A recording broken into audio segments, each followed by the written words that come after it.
The Secret Destiny of America. Manly P. Hall. 1. The origin of the democratic ideal. World democracy was the secret dream of the great classical philosophers. Thousands of years before Columbus they were aware of the existence of our Western Hemisphere and selected it to be the site of the philosophic empire. The brilliant plan of the ancients has survived to our time, and it will continue to function until the great work is accomplished. The American nation desperately needs a vision of its own purpose. America cannot refuse the challenge of leadership in the post-war world. Mere physical reconstruction of ravaged countries and the reorganization of political, economic, and social systems is the lesser task we will face. The larger problem and the great challenge is in how to set up a new order of world ethics firmly established on a foundation of democratic idealism. Experts in various fields have already submitted programs designed to meet the needs of those nations whose way of life has been disrupted by war. But with the failing common to specially trained minds, these planners incline to think mostly in the terms of their own particular interests. As yet, no one has touched the fundamentals of international ethics. No one has advanced a working plan securely based upon a broad, deep, and sympathetic understanding of the human being and his problems. The thinking has been in the dual fields of power politics and material economics, with remedies expressed in terms of charts, blueprints, patterns, and industrial programs. But there is one new and encouraging element present in most of the recommendations of today's experts.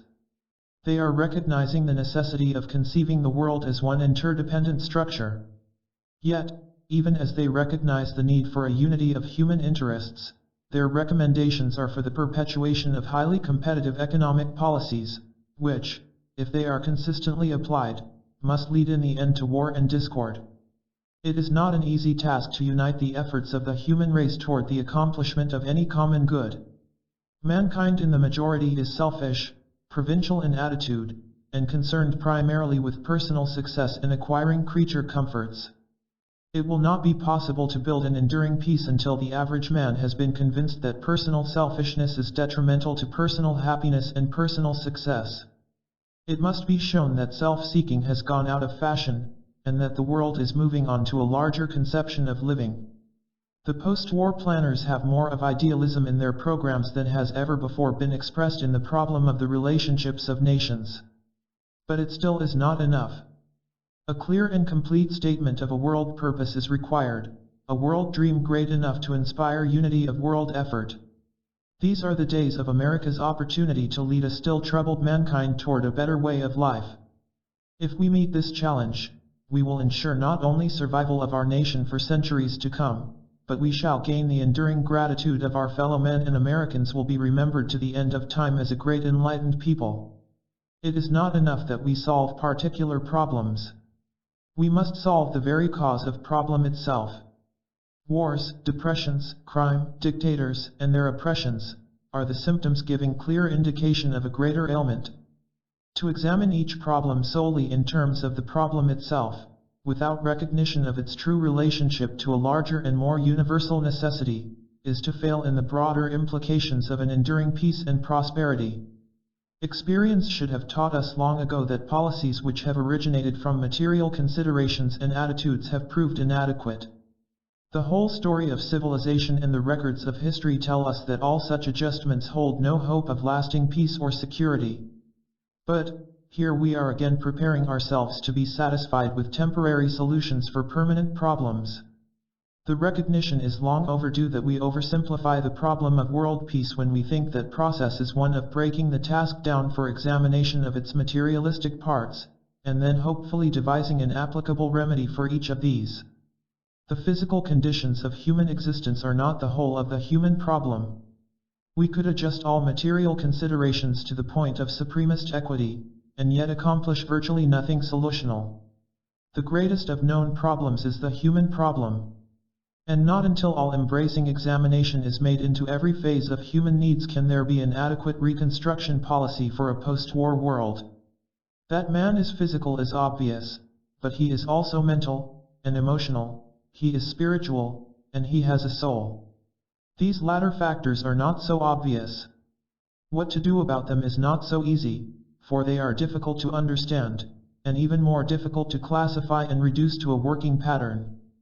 We as builders of a civilization will have to learn that only when equal consideration is given to each of these elements of man's nature will we arrive at the solutions for the disasters into which men and nations precipitate themselves. Our post-war reconstructors, ours, if not by our selection, at least with our consent, are not outstandingly qualified for this broader task. Few indeed are the statesmen and politicians who have any conception of man as a spiritual being. And as for military leaders, they are primarily disciplinarians, invaluable as such in times of war, but not at all emotionally geared to problems of individualistic peacetime character. And world planners recruited from among our industrial leaders, it must be admitted, are not generally informed on the workings of the human psyche. Those who have made the study of human conduct their life work, the sociologists, have little scientific knowledge of the hidden springs that animate that very conduct into its amazing diversity of manifestations. And if a word is to be said for bringing in the clergy, it might be that the theologian planner who will be truly useful will be one who acquires at least some knowledge of the science of biology. We are displaying a woeful lack of vision in the way we fumble with the eternal laws of life. It is not enough that we now hopefully create a setup permitting men to give allegiance with their minds or to serve faithfully with their bodies. We must someday face the truth that man is inevitably and incurably an idealist, for this is the truth that will set us free. Man's need is for the idealistic content of his nature to be properly nourished, then his whole consciousness will impel him to right action, and then no more will our laws fail, treaties be broken, and the rights of man stand violated. The American nation desperately needs a vision of its own purpose. It must conceive it in a generous idealism, great and strong enough to bind thoughtless and selfish persons to something bigger than themselves. It must recognize that it is in the intangible ideal that the foundations are laid for all seeable good, must know that the truly practical course and the course of hard realism for America is the one that is laid basically in a generous idealism. This is more than an indicated course. It is one that we inevitably must follow, guided by the hand of destiny. Believing this to be so, I dedicate this book to the proposition that American democracy is part of a universal plan. Our world is ruled by inflexible laws which control not only the motions of the heavenly bodies, but the consequences of human conduct. These universal motions, interpreted politically, are impelling human society out of a state of autocracy and tyranny to democracy and freedom.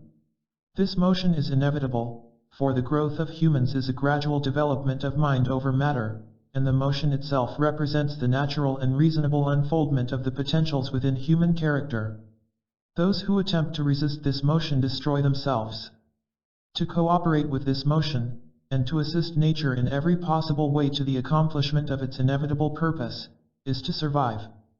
Thousands of years before the beginning of the Christian era, many enlightened thinkers discovered the will of God as expressed through nature in the affairs of men. They made known their discoveries in terms of religions, philosophies, sciences, arts, and political systems. These first statements are now the admired monuments of ancient learning. Available to men of today, they are generally ignored. Years of research among the records of olden peoples available in libraries, museums, and shrines of ancient cultures, has convinced me that there exists in the world today, and has existed for thousands of years, a body of enlightened humans united in what might be termed an order of the quest. It is composed of those whose intellectual and spiritual perceptions have revealed to them that civilization has a secret destiny. Secret, I say, because this high purpose is not realized by the many. The great masses of people still live along without any knowledge whatsoever that they are part of a universal motion in time and space. Pythagoras, Plato, Aristotle, Buddha, Jesus and Mohammed are among the greatest names recorded in history, but it is not customary to regard the men who bore these names as statesmen or sociologists. They are thought of as philosophers, sages, seers, and mystics, whose doctrines have no application to the political needs of an industrial civilization. Yet it is men like Plato and Buddha who still exercise the most powerful force in mortal affairs toward the perpetuation and preservation of a civilized state among all nations. All of the great leaders of ancient times realized and taught that the establishment of a state of permanent peace among the nations depended upon the release of human ideals, but through properly trained and disciplined minds capable of interpreting these ideals in terms of the common good. World democracy was the secret dream of the great classical philosophers. Toward the accomplishment of this greatest of all human ends, they outlined programs of education, religion, and social conduct directed to the ultimate achievement of a practical and universal brotherhood. And in order to accomplish their purposes more effectively, these ancient scholars bound themselves with certain mystic ties into a broad confraternity. In Egypt, Greece, India, and China, the state mysteries came into existence. Orders of initiated priest-philosophers were formed as a sovereign body to instruct, advise, and direct the rulers of the states. Thousands of years ago, in Egypt, these mystical orders were aware of the existence of the Western Hemisphere and the great continent which we call America. The bold resolution was made that this Western continent should become the site of the philosophic empire. Just when this was done it is impossible now to say, but certainly the decision was reached prior to the time of Plato, for a thinly veiled statement of this resolution is the substance of his treatise on the Atlantic Islands. One of the most ancient of man's constructive ideals is the dream of a universal democracy and a cooperation of all nations in a commonwealth of states. The mechanism for the accomplishment of this ideal was set in motion in the ancient temples of Greece, Egypt, and India. So brilliant was the plan and so well was it administrated that it has survived to our time, and it will continue to function until the great work is accomplished. Philosophy set up its house in the world to free men by freeing them of their own inordinate desires and ambitions. It saw selfishness as the greatest crime against the common good, for selfishness is natural to all who are untutored. It recognized that the mind has to be trained in the laws of thinking before men can be capable of self-rulership. And it knew that the democratic commonwealth can be a reality only when our world is a world of self-ruling men. And so it is from the remote past, from the deep shadows of the medieval world as well as from the early struggles of more modern times, that the power of American democracy has come. But we are only on the threshold of the democratic state.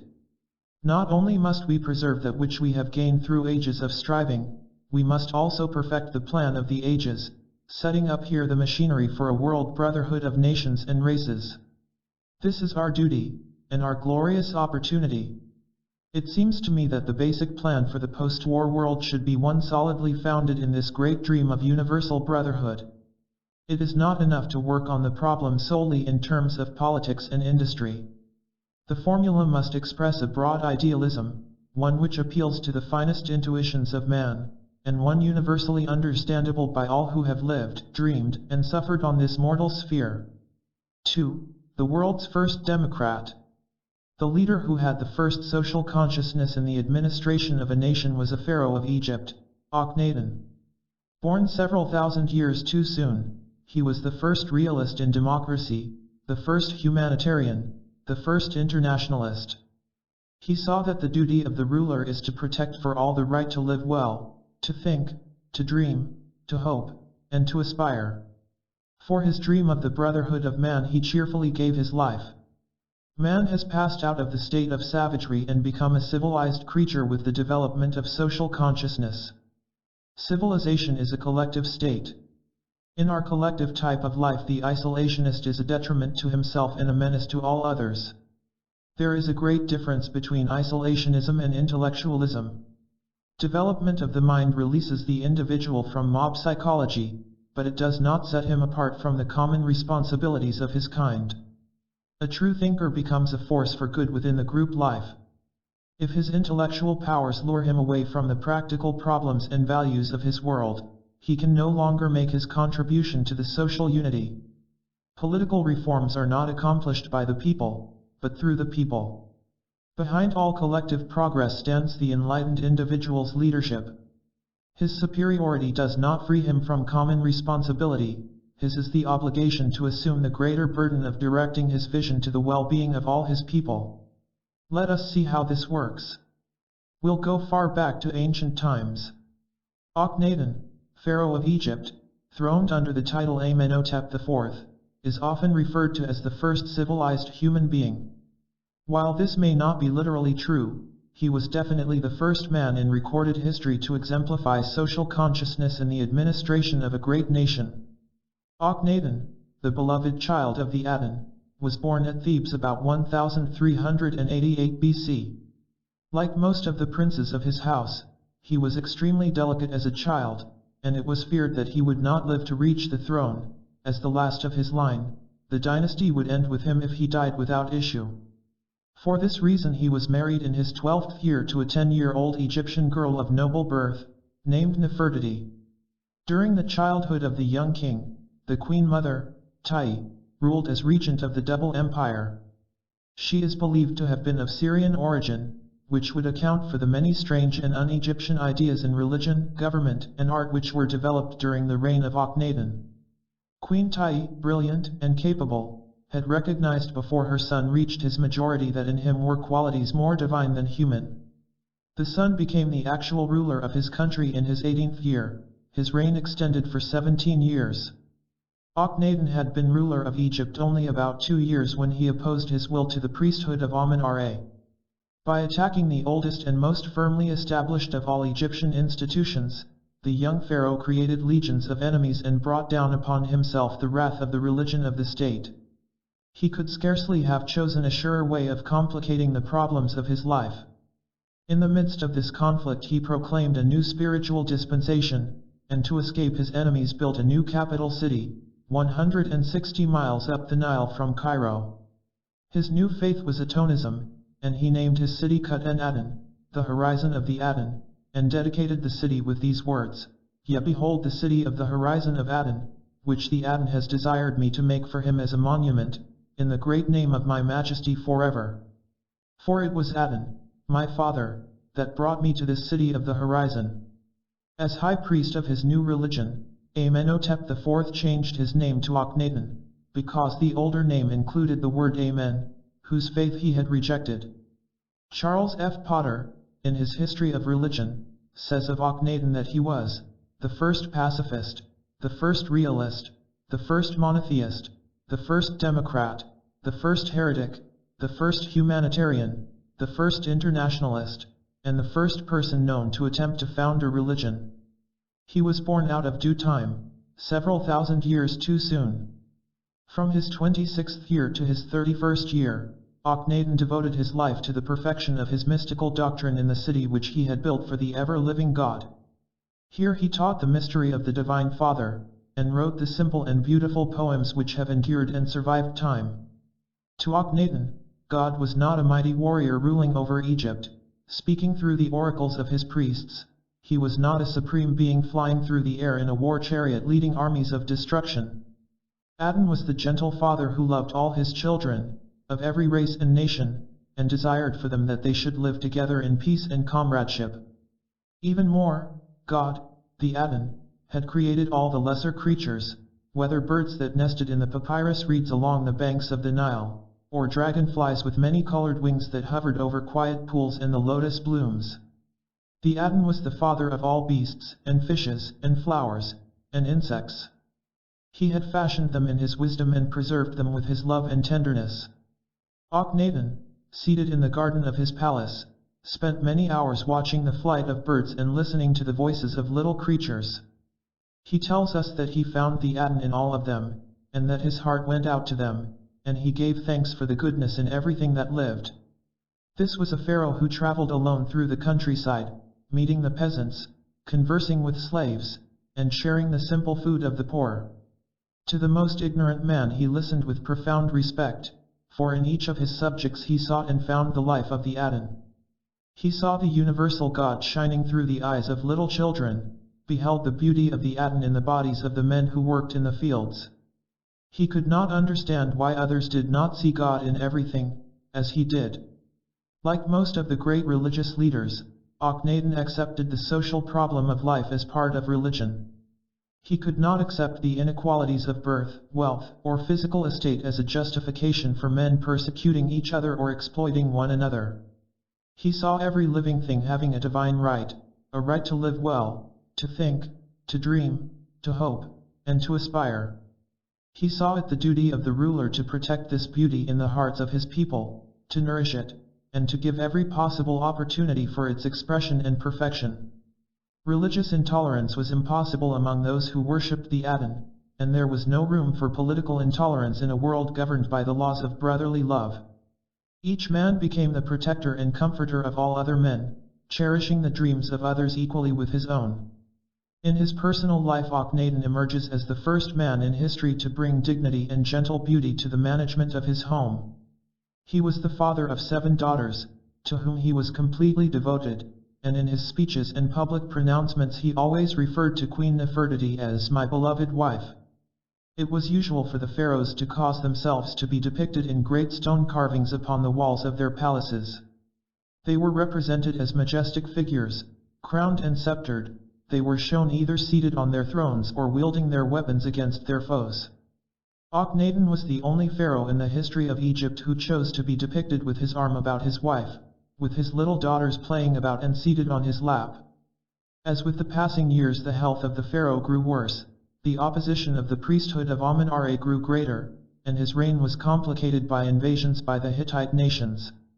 The governors of various provinces pleaded with him for help, but Akhenaten would not send armies.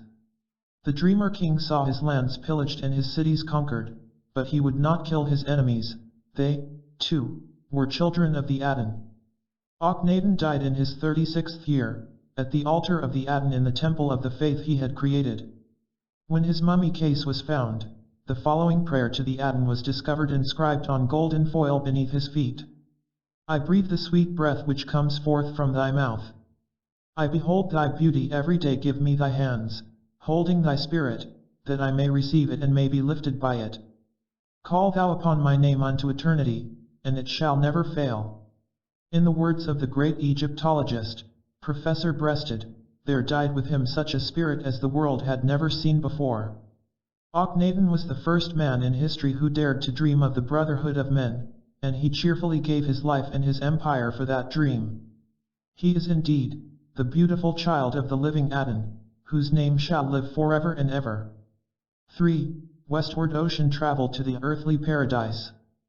From Plutarch's description of voyages it can be calculated that our great continent in the Western Hemisphere was visited by the ancient Greeks. They not only reached our shores but explored part of the Great Lakes area. Under a thin veil of symbolism they perpetuated in mythology their knowledge of our land, which they called blessed. The area was anciently set apart for coming generations in the great human experiment of the democratic commonwealth. The ancient Greeks had a far better knowledge of geography than popular opinion today indicates. We have been deceived as to the full measure of classical learning, because the Greeks did not commit the larger part of their knowledge to writing, and they bound scholarship with the vow of secrecy. In ancient days all learning was regarded as sacred. Wisdom was entrusted to the keeping of priest philosophers, and they were permitted to communicate the choicest branches of the sciences only to duly initiated pupils. To bestow knowledge upon those who had not prepared their minds by years of discipline and self-purification profaned the mysteries, desecrated the sacred sciences. Some years ago, in discussing this fine point in ethics with the late Professor James Breasted, the most distinguished of American Egyptologists, he confirmed my own findings, and further stated it to be his personal conviction that the classical civilizations concealed most of their learning under legends, myths, and allegories, and these have long been mistakenly accepted as the literal beliefs of these peoples. There can be no doubt that the existence of a great continent in the Western Hemisphere was known to the ancient Greeks, and also to the Egyptians and the Chinese. It is nothing short of foolish to assume that the ancients lacked ships sufficiently seaworthy to navigate the larger oceans. Long before the Christian era, the older civilization had constructed boats far larger and more seaworthy than any of the vessels used by Columbus. One of the Ptolemies of Egypt built a ship large enough to have an orchard of fruit trees on the deck, together with swimming pools and fountains stocked with live fish. Calculations based upon Plutarch's description of ancient voyages seem to indicate that the Greeks not only reached the coast of America, but explored the St. Lawrence River and part of the Great Lakes area. Plato, in his treatise on the destruction of Atlantis, wrote that due to the commotions in the ocean caused by the submergence of a vast continent, all navigation to the west ceased for a long period of time. This statement can only imply that such navigation had taken place in remote times. Greek mythology perpetuates the knowledge of a blessed land beyond the western boundaries of ocean. In this blessed land dwelt the Hesperides, the beautiful daughters of night, and here also at the end of each day the sun came to rest. In popular mythology the Hesperic Isles were a kind of terrestrial paradise. Thus, under a thin veil of mystic symbolism, was concealed the account of a western continent of great size, fertile and rich and abounding in all good things. The ancients believed the earth to be surrounded by the sphere of the constellations, and they assigned to each country the star groups which were above that country's particular area of land. In the arrangement preserved in the writings of Aratus of Soli, the constellation of the eagle spreads its wings across the North American continent, the serpent winds its coil over Mexico and Central America, and the dragon floats in the sky above Japan and China. Perhaps Sir Edward Landseer was not far wrong when he declared that the symbols of nations, and the emblems peculiar to their heraldry, originated in their ruling constellations. Just about everyone knows that the constellation of the Great Bear is in the sky over Russia, and since time immemorial the bear that walks like a man has been the accepted symbol of the Russian state. Thus in many ways we discover indications that the old races were wiser than we thought, and that what we have called discoveries are really only rediscoveries. Beyond the western bounds of the ocean they located the fair land set aside by the gods to be the earthly paradise. Here in the fullness of time all men would come in search of the golden fleece which hung upon the tree sacred to the apples of the sun, and the early explorers did travel to the west in search of a golden fleece, the gold of the Incas, the treasures of the Aztecs, and the jeweled temples of the 7 cities of Cibola. It was in an old book which is in the British Museum that I found another and even more important key to the meaning of the golden fleece. It was known to the Greeks that the golden fleece was in reality a parchment on which was written the secret of human immortality. It was this parchment that Jason sought, for whoever discovered it would gain the secret of enduring empire, and power over the whole world.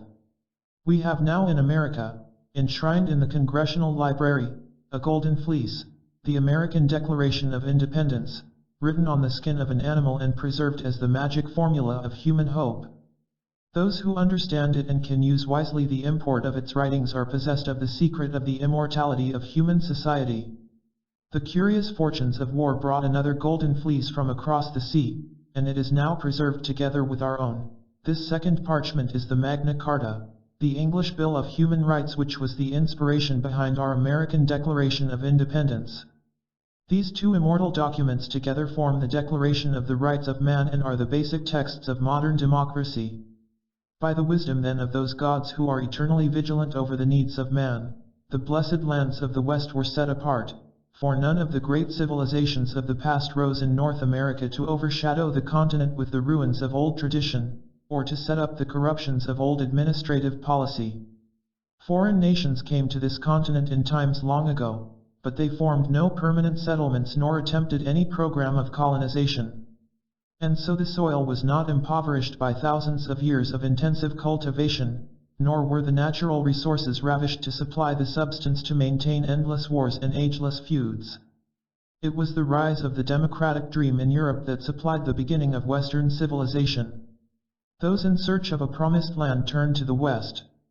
Here was a virgin continent populated only by nomadic Indian tribes, a vast territory suitable in every way for the great human experiment of the democratic commonwealth. By the 19th century the American Hesperides was definitely the land of golden opportunity, and to it came streams of immigration from nearly every country on the earth. The better way of life drew them here, for it had been established that here men could build a future free of tyranny, intolerance, and enforced poverty. Here all were given opportunity for education, for free enterprise, and living a life according to the dictates of hope and conscience. If in a comparatively short time many racial streams have met and mingled, and a new race has been born, the American race is not one to be determined by an analysis of blood or the proportions of the cranium. Americans are a race determined by the measure of a conviction, set apart by that conviction. It is the conviction that human beings are created free, and are entitled to equal opportunity to perfect themselves in life, liberty, and the pursuit of happiness. And in recent years we have made another discovery. It is that the race of democracy is one distributed throughout the whole world. Among men and women of all races and all nations are those who share our conviction, and because they share it they are of our kind and belong to our race. In this realization we mark the beginning of world democracy. Wise men, the ancients believed, were a separate race, and to be born into this race it was necessary to develop the mind to a state of enlightened intelligence. The old philosophers taught that physical birth is an accident, for men are born into various races and nationalities according to the laws of generation, but there is a second birth, which is not an accident, it is the consequence of a proper intent. By this second birth man is born by enlightened intelligence out of nation and out of race into an international nation and an international race. It is this larger and coming race that will someday inherit the earth. But unless a man be born again by enlightenment, he shall not be a part of the philosophic empire. Our age of gold will pass and someday the golden age will come again. A future greatness is right now casting its long shadow across the face of nature. With each passing generation the responsibilities of the American people will increase. More and more we shall be looked to as a source of courage, strength, and hope. And it will be in this way that we shall fulfill the destiny for which our nation was created by dreamers of long ago. From the blessed isles of the West must come the fulfillment of the promise of the ages. 4. The first election of lawmakers. Solen, of Athens, freed the debtor's person to reform the institution of debt slavery. He instituted the selection of juries by lot, with all citizens participating, and he gave the voting franchise to all taxpayers alike, thus beginning national democracy 600 years before Christ. When he later journeyed to Egypt, he there learned of the first war of conquest, in the story of the lost Atlantis, and became acquainted with the imperishable laws for the government of nations. Debt has been the common burden of the ages, and yet the whole structure of our modern economic world is built on the shaky foundation of bills payable and bills receivable. Long ago, interest ate up its own principle, and we on our own are currently living on the unliquidated debts. Solen, greatest statesman of the Greek world, was handed this age-old problem when, about 595 BC, he was summoned to the leadership of the state with the title, Archon. He was given unlimited powers to reform the economic and constitutional systems of the Athenians. His first move was to attack the old Attic law of debt which he believed lay at the source of the public distress. In the time of Solen, the Greek countryside was littered with roughly hewn stone markers. Originally these were boundary stones fixing the property lines of the lands of various citizens. As time had passed, it had become the custom to carve into these stones the records of mortgage contracts affecting the property which they bounded. Single stones became insufficient after a time, and eventually the added monuments to debt interfered with the plowing of the fields.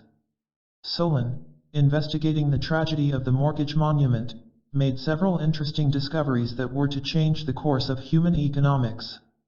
When poor farmers mortgaged their lands to rich families on neighboring estates, and the debts were not paid, the wealthy landowners moved their boundary stones to include the encumbered property, and the previous proprietors became tenants. These tenants were obliged to pay 1/6 of their products for the privilege of working the soil, and if they failed their persons were attached and they became slaves. This was the Attic law which Solen abolished, the law which permitted loans on the security of the debtor's person. When Solen restored the freedom of all who had been enslaved for debt, the reform was highly acceptable of course to the poorer classes, but it found little favor with the landowners. They immediately set to work in a conspiracy to discredit Solen and force him out of office. Thus, back in very olden days, when life was very simple, the basic problems which harassed the state and burdened the legislators stemmed from the persisting fallacies of human nature. In further effort to bring some semblance of order out of the Athenian chaos, Solen also attempted a reorganization of social classes, giving political existence to large groups never before represented in government. He divided the citizenry into 4 groups reminiscent of old Brahmin castes. He then readjusted taxation so that the poorer classes all paid equally an approximate 5% of their income.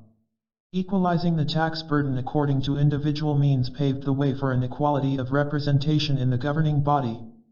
All citizens who paid taxes were entitled to be heard in matters of the common good, and were privileged to elect magistrates. These steps marked the beginning of the democracy of the ancient Greeks. But the greatest of all of the reforms of Solen took place in the courts of justice. Selection of juries was by lot, with all citizens participating, even the poorest, and these juries were upheld over the pressures of established privileged groups. One of the most curious of Solen's regulations throws light on the difficulties of his time. He forbade that a bride should bring to the house of her husband more than 3 changes of garment and like personal furniture. He also ordained that each citizen must stand ready to show at any time to properly authorized persons how he obtained his living. Any citizen failing to do this would lose his franchise. The drastic changes of Solen made him so many enemies that after a few years he felt he had to relinquish the burden of leadership of the state to regain his honor. Those who hated and feared him, as Archon, promptly renewed their love after he left public office and no longer threatened their ambitions. His term as Archon brought to Solen the realization of his own inadequacy, and he visited Egypt in search of a larger wisdom. He was received with kindness and every mark of respect by the priests at Sais who served the shrine of the goddess Isis. To these wise men he told the story of his effort to enlighten the Greeks, and correct the evils in their laws. The high priest of Sais is reported to have said, "Alas, you Greeks, you are but children, for you know not the wisdom of the gods." One night the priests of Sais led Solen through the long dark passageways of the temple. They descended stone stairs rutted with age and lighted only by flaming torches, came at length to subterranean chambers hewn from the living rock. Through these chambers flowed a river. The priests said that this river was the sacred Nile that flowed from Egypt through the underworld to water the fields of the immortals. On the bank of the underground stream a small black boat was waiting, rowed by men who were blind. Accompanied by the high priest and the torch-bearers, Solen was rowed out over the dark waters. The boat stopped on the shores of a tiny island far underground. The light from the torches fell on 2 tall columns that glistened. They appeared to be made of some strange metal, covered with curious writing in an unknown language. The high priest, pointing his golden rod at the pillars, explained their mystery to the astonished Solen. "These columns," he said, "were placed on the island beneath the ground thousands of years ago by a lost people which had vanished forever from the earth. The pillars were of an unknown metal which neither rusted nor deteriorated with age." He continued, "Once long ago there existed on the earth a vast empire, the power of which extended to every corner of the world, and great fleets of merchant ships sailed the 7 seas and brought their wealth to its fabulous city of the Golden Gate. Here there were schools for the study of the mysteries of nature, towers for the examination of the stars, mines beneath the earth from which the precious metals were brought forth in abundance. This empire was ruled over by 7 kings, who were the descendants of Neptune, god of the seas. Then came the fatal day when the 7 kings of the islands of the west in disobedience to the laws of the gods resolved to conquer the whole earth. And thus it was that war came into being, for before that time there had been no strife among men. And the 7 kings led an army against the ancient Greeks and they invaded all of Europe, coming in great ships from the west. This, Solen was told, occurred about 9,000 years before the siege of Troy. The gods were angry because the 7 kings had made war. They caused the earth to be shaken and the great islands of the west vanished into the sea. In a single night, 60 million human beings perished because they had disobeyed the laws of heaven. In time even the name of the Atlantic Empire was forgotten, for it must ever be so that those who disobey the gods shall vanish from the memory of mankind, regardless of their wealth or power. From these ancient columns, said the high priest, we have read the laws that were given in olden times for the government of nations. These laws are not made by men but are the will of eternal nature. Upon these laws enduring states must be built.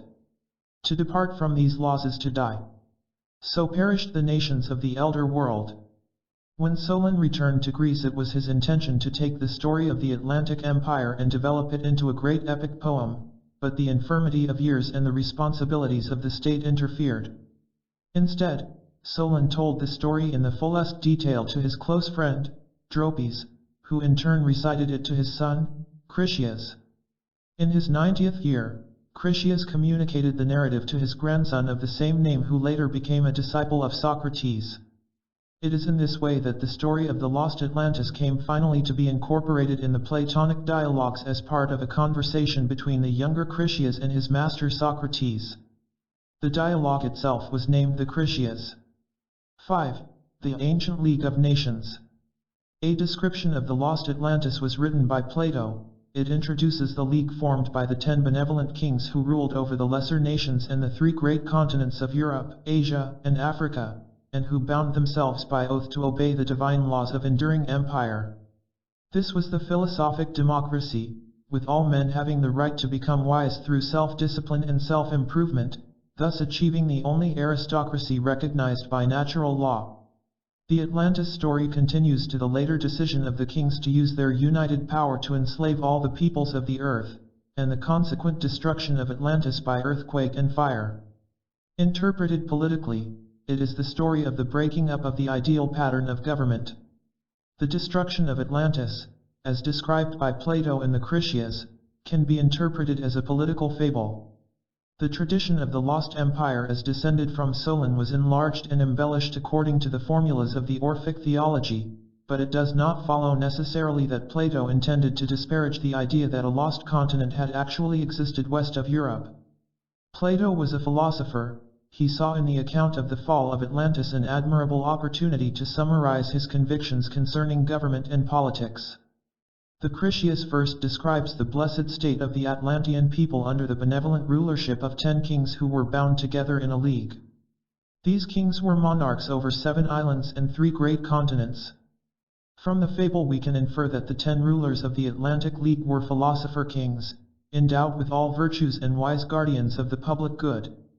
These kings obeyed the laws of the divine father of their house, Poseidon, god of the seas. In the capital city of Atlantis stood the temple of Poseidon, and in it a golden figure of the god. In this shrine also stood a column of precious substance inscribed with the laws of enduring empire. The 10 kings took their oath together to obey these laws, and they chose one of their number, usually of the family of Atlas, to be the chief of their league.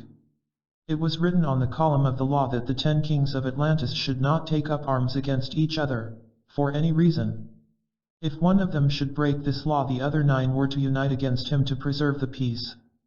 In all matters concerning the public good, the 10 kings were to deliberate together, and each should be mindful of the just needs of the others, for they were the members of one body and regents over the lands of a blessed God.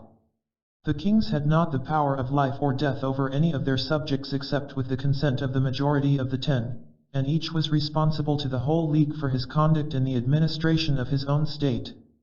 In this way Plato describes the government of the Golden Age, in which men live on earth according to the laws of heaven. By the 3 great continents of Atlantis are to be understood Europe, Asia, and Africa, and by the 7 islands, all the lesser peoples of the earth. The League of the 10 Kings is the cooperative commonwealth of mankind, the natural and proper form of human government. The Atlantis, therefore, is the archetype or the pattern of right government, which existed in ancient days but was destroyed by the selfishness and ignorance of men. Plato, it must be remembered, was a monarchist by philosophic conviction, but his ideal king was the wise man perfect in the virtues and the natural ruler of those less informed than himself. This king was the father of his people, impersonal and unselfish, dedicated to the public good, a servant of both the gods and his fellow men. This king was descended of a divine race, that is, he belonged to the order of the illumined, for those who come to a state of wisdom then belong to the family of the heroes, perfected human beings. Plato's monarchy was therefore a philosophic democracy, for all men had the right to become wise through self-discipline and self-improvement. One who achieved this state was by virtue of his own action a superior man, and this superiority was the only aristocracy recognized by natural law. Competition is natural to the ignorant, and cooperation is natural to the wise. Obeying the pattern established by the gods, the divine kings bound themselves into the common league to obey its laws, preserve the peace, and punish any whose ambition might impel them to tyranny or conquest. Here then, is a pattern of world government to ensure the prosperity of all peoples and activate the preservation of the peace. Plato describes at some length the prosperity of the Atlantic Isles under this benevolent rulership. The citizens were happy, and poverty was unknown. A world trade was established, and the ships of the Atlantean marine traveled the 7 seas, bringing rich treasures to the motherland. There was little crime, the arts flourished, and the sciences were cultivated in great universities. Men had no enemies, and war was unknown. The god Poseidon guarded the destinies of his domains and favored the Atlantic Empire with a good climate and fertile soil. Men followed the occupations which they preferred and lived a communal existence, together sharing the fruits of their labors. It was Plato's conviction that the human being was not created merely to engage in barter and exchange, but rather to perfect himself as the noblest of the animals, endowed with reason and the natural ruler of the material world. The Critias then describes the gradual change that came about in the course of the ages. In the beginning the Atlanteans saw clearly that their wealth and prosperity increased as a result of friendship. But gradually the divine portion of their consciousness began to fade away in them. Their souls became diluted with a mortal admixture and human nature gained ascendancy.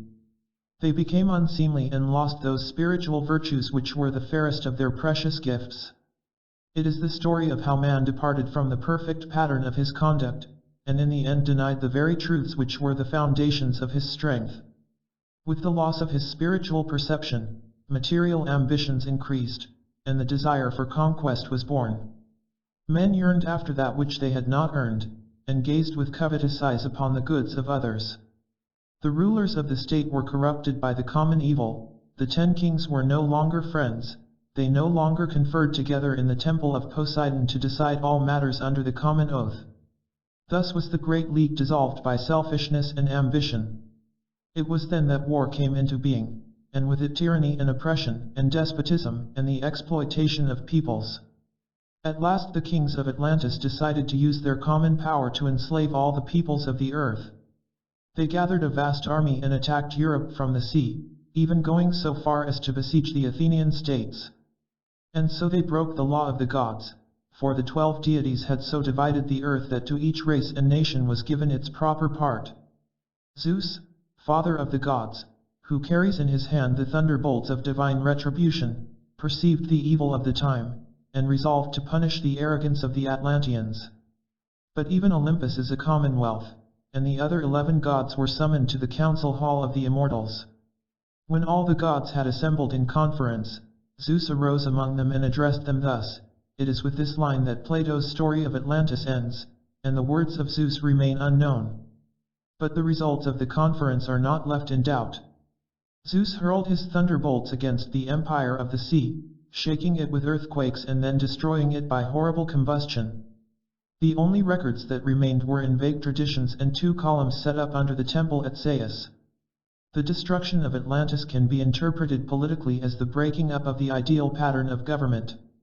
So complete was this destruction, that men forgot there is a better way of life, and since have accepted the evils of war and crime and poverty as inevitable. The world lost to all sense of its own unity.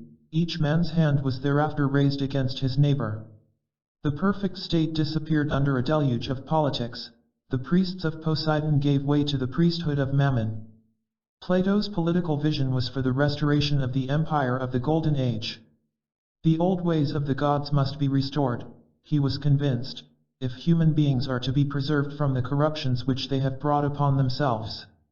Plato sought this end when he established his university at Athens, the first school of formal education in history. Here men were taught the great truths of religion, philosophy, science, and politics, to restore to them the vision of the perfect state. The old Atlantis was gone, dissolved in a sea of human doubts. But the philosophic empire would come again, as a democracy of wise men. 2,000 years later Lord Bacon restated this vision in his New Atlantis. 6. A Roman project to give rulership to the wise. The Platonic point of view was envisioned by Plotinus to take form as a philosopher's city, establishment of which was approved by his Roman emperor as the noblest experiment in time. But the fear of the Roman senators that the projected commonwealth of learning might finally overthrow the empire brought the project to naught, as Rome continued in the advanced state of smugness that immediately preceded the complete collapse of the nation. During chess games played nearly 700 years after Plato's death, Plotinus, the greatest of the Neoplatonists, discussed the problem of state with Gallienus, emperor of Rome. The Roman ruler was not a profound thinker, but he had an excellent mind which inclined toward the Platonic point of view, and he frequently sought advice from the great philosopher and mystic, Plotinus. This friendship led to Plotinus confiding to the emperor his dream of a philosophic city. The situation and circumstances were impressive. One of the two men had the vision of the world's greatest need, the other had the power to make that vision a reality. In the Campania, not far from Rome, stood the deserted ruins of an ancient city which had been destroyed by the vandalism of men and the crumbling forces of time.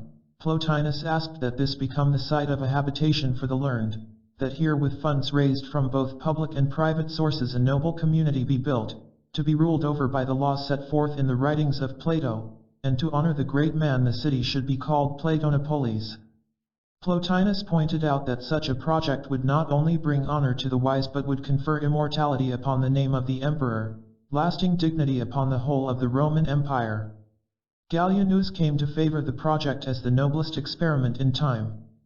But the Roman Senate viewed the matter with suspicion and alarm.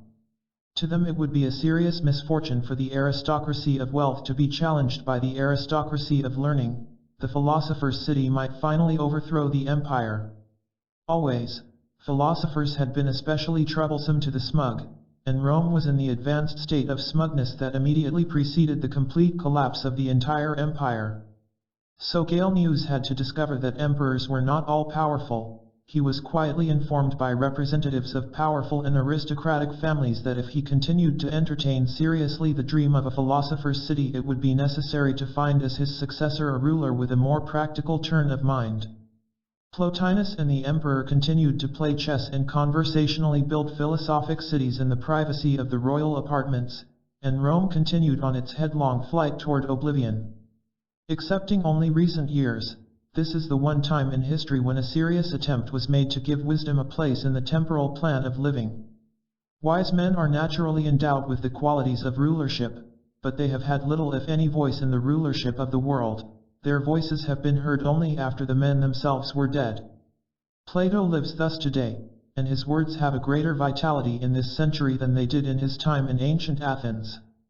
An ever-increasing thoughtfulness has resulted from the vicissitudes of recent years in bringing the realization that wars destroy not only the economic and political structures of nations, but the irreplaceable monuments of culture and learning which are the enduring wealth of empire.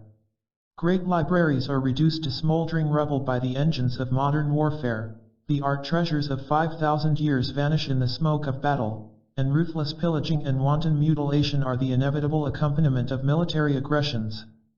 Both victor and vanquished are impoverished by a common loss, and posterity deprived of the noblest of its heritage. This need not go on. The remedial action required is no more than for men to set aside in some selected part of the earth an area to be kept apart from all strife and struggle, and establish this as the common repository of the treasures of essential learning. On an island distant from strategic military objectives could be built a city of art, libraries, museums, universities, laboratories, and observatories. These institutions could be united as one great structure, a school over all schools, the city to become the capital of the intellectual empire. It might appropriately be named Platonopolis, to honor the great man who first conceived the idea of the commonwealth of learning. In times of stress or danger, each nation could send to this community those of its citizens whose mental excellence would entitle them to a world citizenship. Here, protected from all outside interference, they would be allowed to continue the various works of their individual lives for the enrichment of their own time and future ages, their progressed knowledge becoming the common property of all men, regardless of race or nation. It is safe to predict that such a philosopher's city would ultimately be the most practical and certain instrument for accomplishing a world point of view in all departments of human thinking.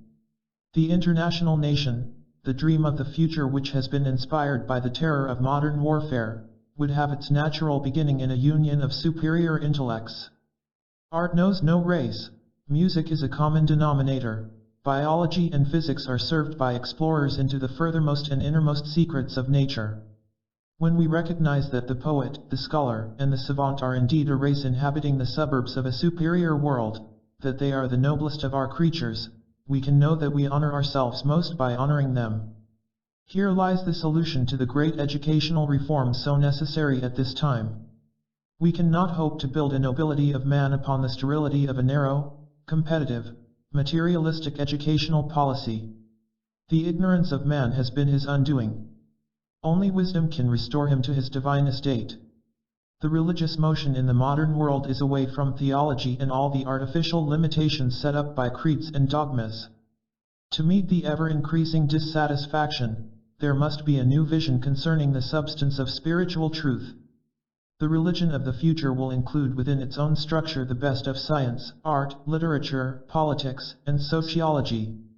Spirituality is not a blind faith about things invisible. It is an inspired use of things known and available. That man is religious who lives well. That man is sacrilegious who perverts universal good for purposes of private gain.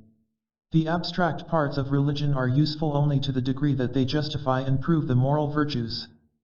From the broad gates of the philosopher's city could flow the inspiration for a completely new estimation of the universe, and man's relationship to it. When the gentler parts of learning exercise dominion over the human mind, world peace will be more than the substance of things hoped for. The Roman Senate now lies in its snug little tomb along the Appian Way. But unfortunately the temper of the Roman senator still survives to oppose the unknown and defend private privilege against the world's necessity. And for this reason it may be as difficult to found the philosopher's city on the ruin of modern civilization as it was to build Platonopolis on the ruins of the old city of the Campania. There is one difference, however. In the last 1,800 years humanity has suffered its way a little nearer to a state of enlightenment. We are a little older and a little wiser than the Roman Senate. Education and science are lodged in institutions far stronger than in that day when wandering teachers held classes on doorsteps or along the country road. In every nation of the civilized world great institutions of learning have sprung up, richly endowed and fully equipped to meet the challenge of a new age. What these institutions lack is common spirit and common purpose, and an ideal strong enough to bind them into one great empire of learning. When Plato dreamed of his wise man's world he set the chief place in it aside to be the temple of the ever-living God. Here he proposed to set up once more the column of precious substance bearing upon it the laws of the immortals for the conduct of human affairs. To this shrine the learned would come again, to bind themselves with the great oath that they should dwell at peace each with the other, and serve all men, justly and without favor. This oath is the beginning of learning and the end of strife. 7. The democratic tradition preserved by secret societies. For more than 3,000 years, secret societies have labored to create the background of knowledge necessary to the establishment of an enlightened democracy among the nations of the world. The Greek Dionysians were social and political temple builders, known as the Collegians in later Rome. The rise of the Christian Church brought persecution of the classical intellectual patterns ideology, driving the guilds into greater secrecy, but all have continued searching for human happiness under a variety of rituals and symbols, and they still exist, as the order of the quest. Today's thinking toward a democratic world state is neither a new trend nor an accidental circumstance. The work of setting up the background of knowledge necessary to the establishing of enlightened democracy among all nations has been carried on for many hundreds of years by secret societies. Secret societies have existed among all peoples, savage and civilized, since the beginning of recorded history. The esoteric organizations of ancient times were for the most part religious and philosophical. In the medieval world they were philosophical and political. In the modern world, political and social. Secret societies have had concealment and protection as the first purpose for their existence. The members of these orders were party to some special knowledge. They usually took part in certain rites and rituals not available to non-members, but it was more important that through the societies they were also able to practice beliefs and doctrines in private for which they would have been condemned and persecuted if these rites were made public.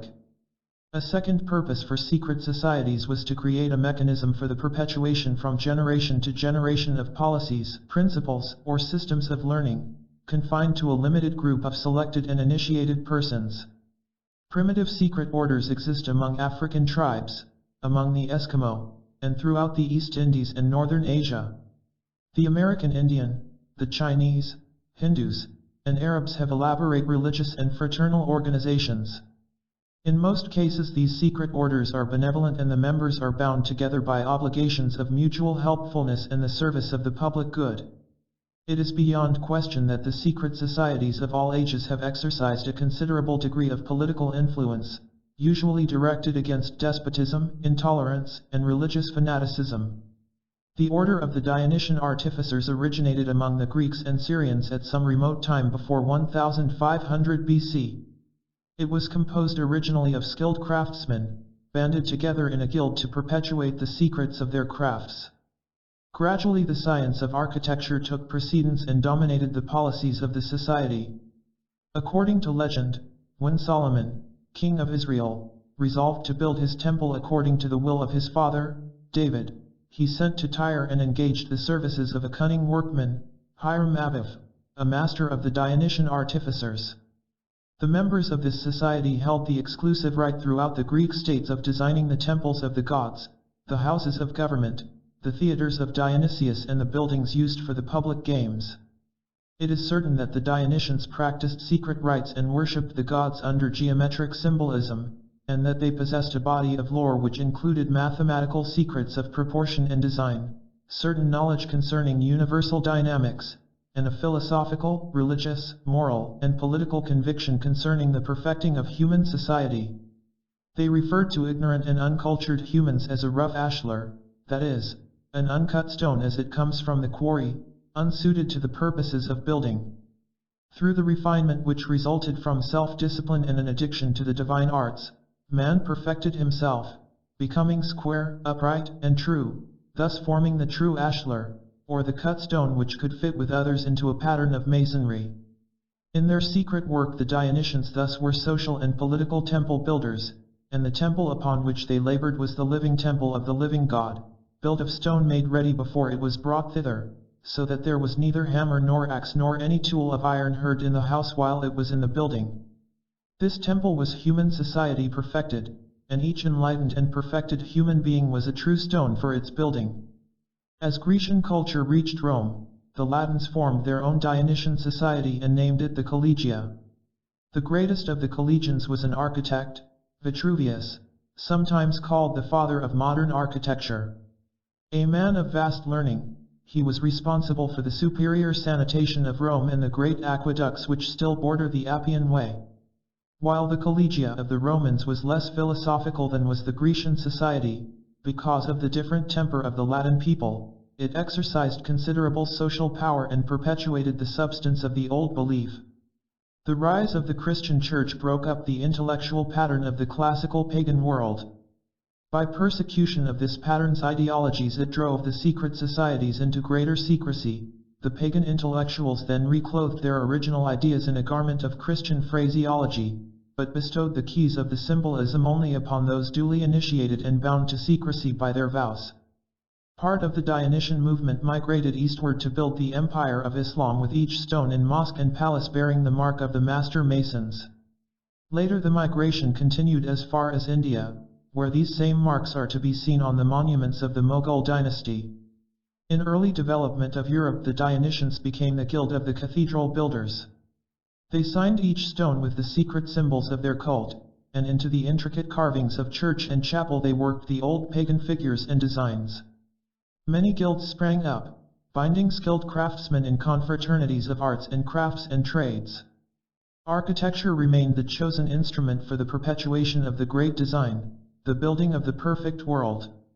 All the sciences contained brilliant far-seeing men who equally desired to contribute their part to the philosophic empire of the future. Secret societies were formed in their own professions, using the emblems established in their arts to conceal their social aspirations. Thus did the alchemists come into being, the mystic chemists seeking the elixir of life, the wise man's stone, the universal medicine, and the agent for the transmutation of metals.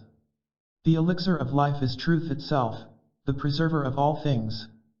The wise man's stone is science, that can work all wonders and solve all riddles of the mortal sphere. The universal medicine is wisdom, the only cure for ignorance, which is the universal disease. The agent for the transmutation of metals is the pattern of the universal state, the essence of the perfect plan for a world civilization by which all the base elements in human society can be transmuted into the spiritual gold of right purpose. In Italy, the Illuminati sought for the pearl of great price hidden in the deep waters of mortal corruption. In Northern Europe, the Knights of the Holy Grail dedicated their lives to the search for the chalice of the Passion.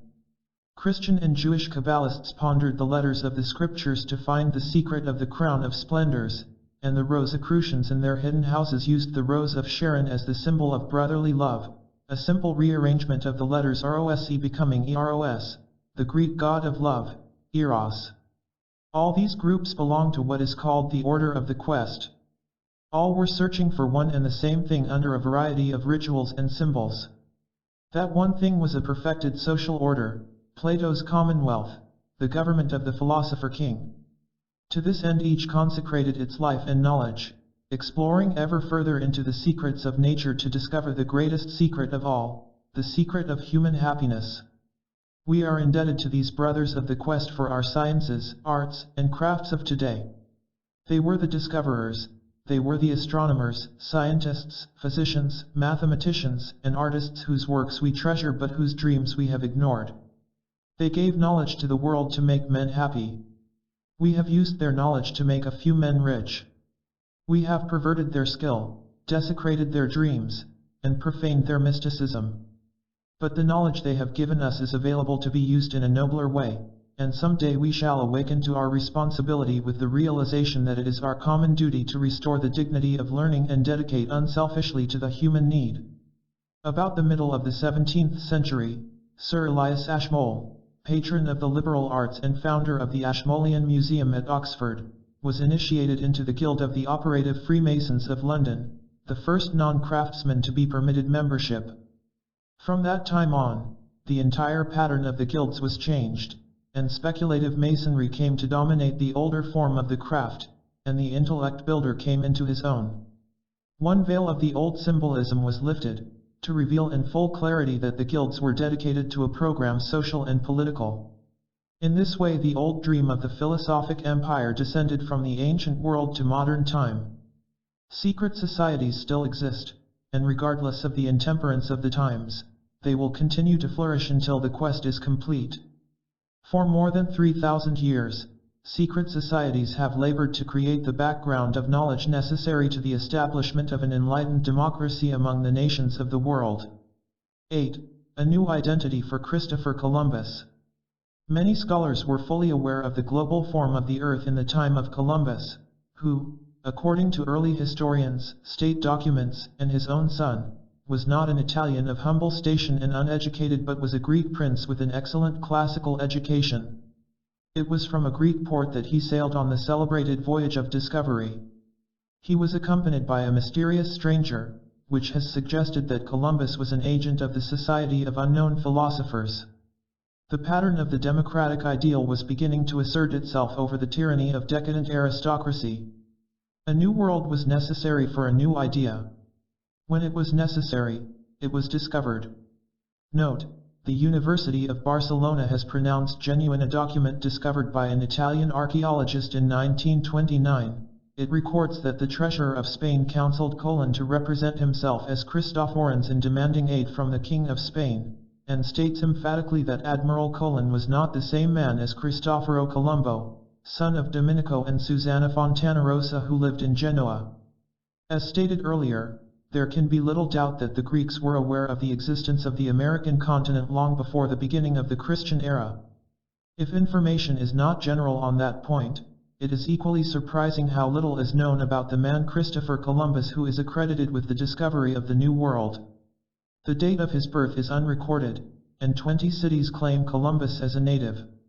So many legends have sprung up about this strange man that it is difficult to distinguish fact from fancy. In 1937 a little book was published, entitled, Christopher Columbus Was a Greek. According to its author, Spiros Kateras, the real name of Columbus was Prince Nikolaos Salantais, and he came from the Greek island of Chios. The statement is backed by quotations from numerous early historians and state documents. The author of this little book has documented his opinions in a manner to bring joy to the critical reader.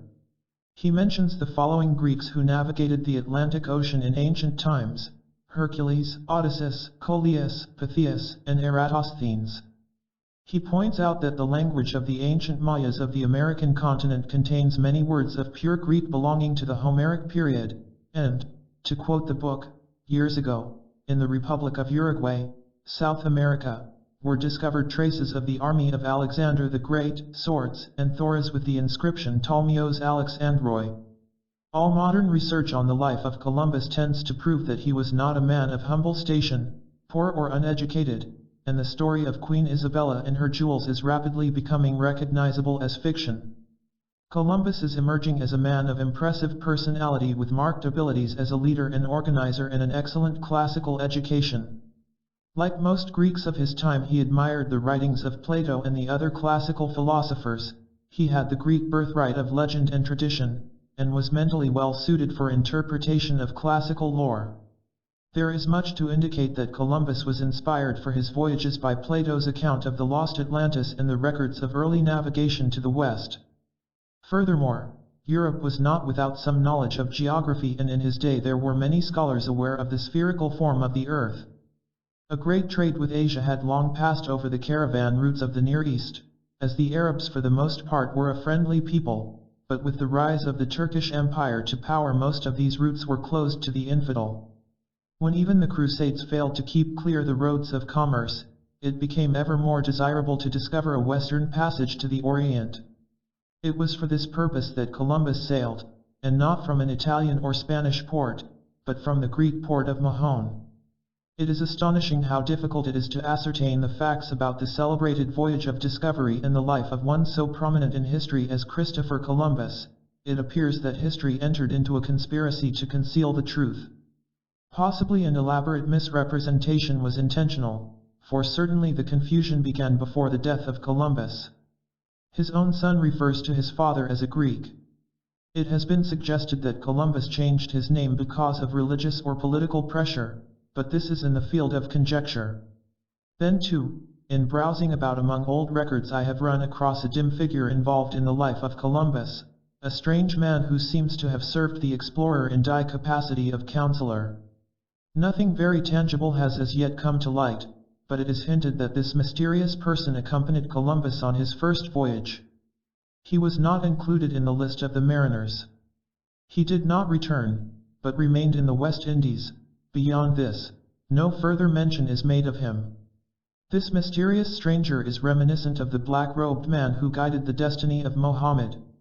Were these obscure figures ambassadors of the secret government, Columbus being one of the agents through which the Society of Unknown Philosophers accomplished its purposes? It is my opinion that he was such an agent. The signature of Columbus, composed of letters curiously arranged and combined with Kabbalistic designs, certainly conveys far more than is inherent in the signature of a private citizen. The importance of Columbus in the larger scheme of things is to be estimated from his relationship to the pattern of his own time. Europe, passing from the obscuration of the medieval period, was coming into the light of the modern way of life. The motion of the Renaissance had spread like ever-widening ripples over the surface of a stagnant pool. Printing had been discovered. The mental emancipation of man from the tyranny of ignorance, superstition, and fear was gradually being accomplished. The democratic ideal was beginning to assert itself over the tyranny of decadent aristocracy. As the mental horizon broadened, the physical horizon extended also. The Crusades had broken up the structure of feudalism. Principalities were forming themselves into nations, and the tribal consciousness was disappearing from the theater of European politics. This progress was opposed at each step by vested interests. But the human mind was becoming aware of its own powers, in a motion of continuing irresistible force. A new world was necessary for a new idea. When it was necessary, it was discovered.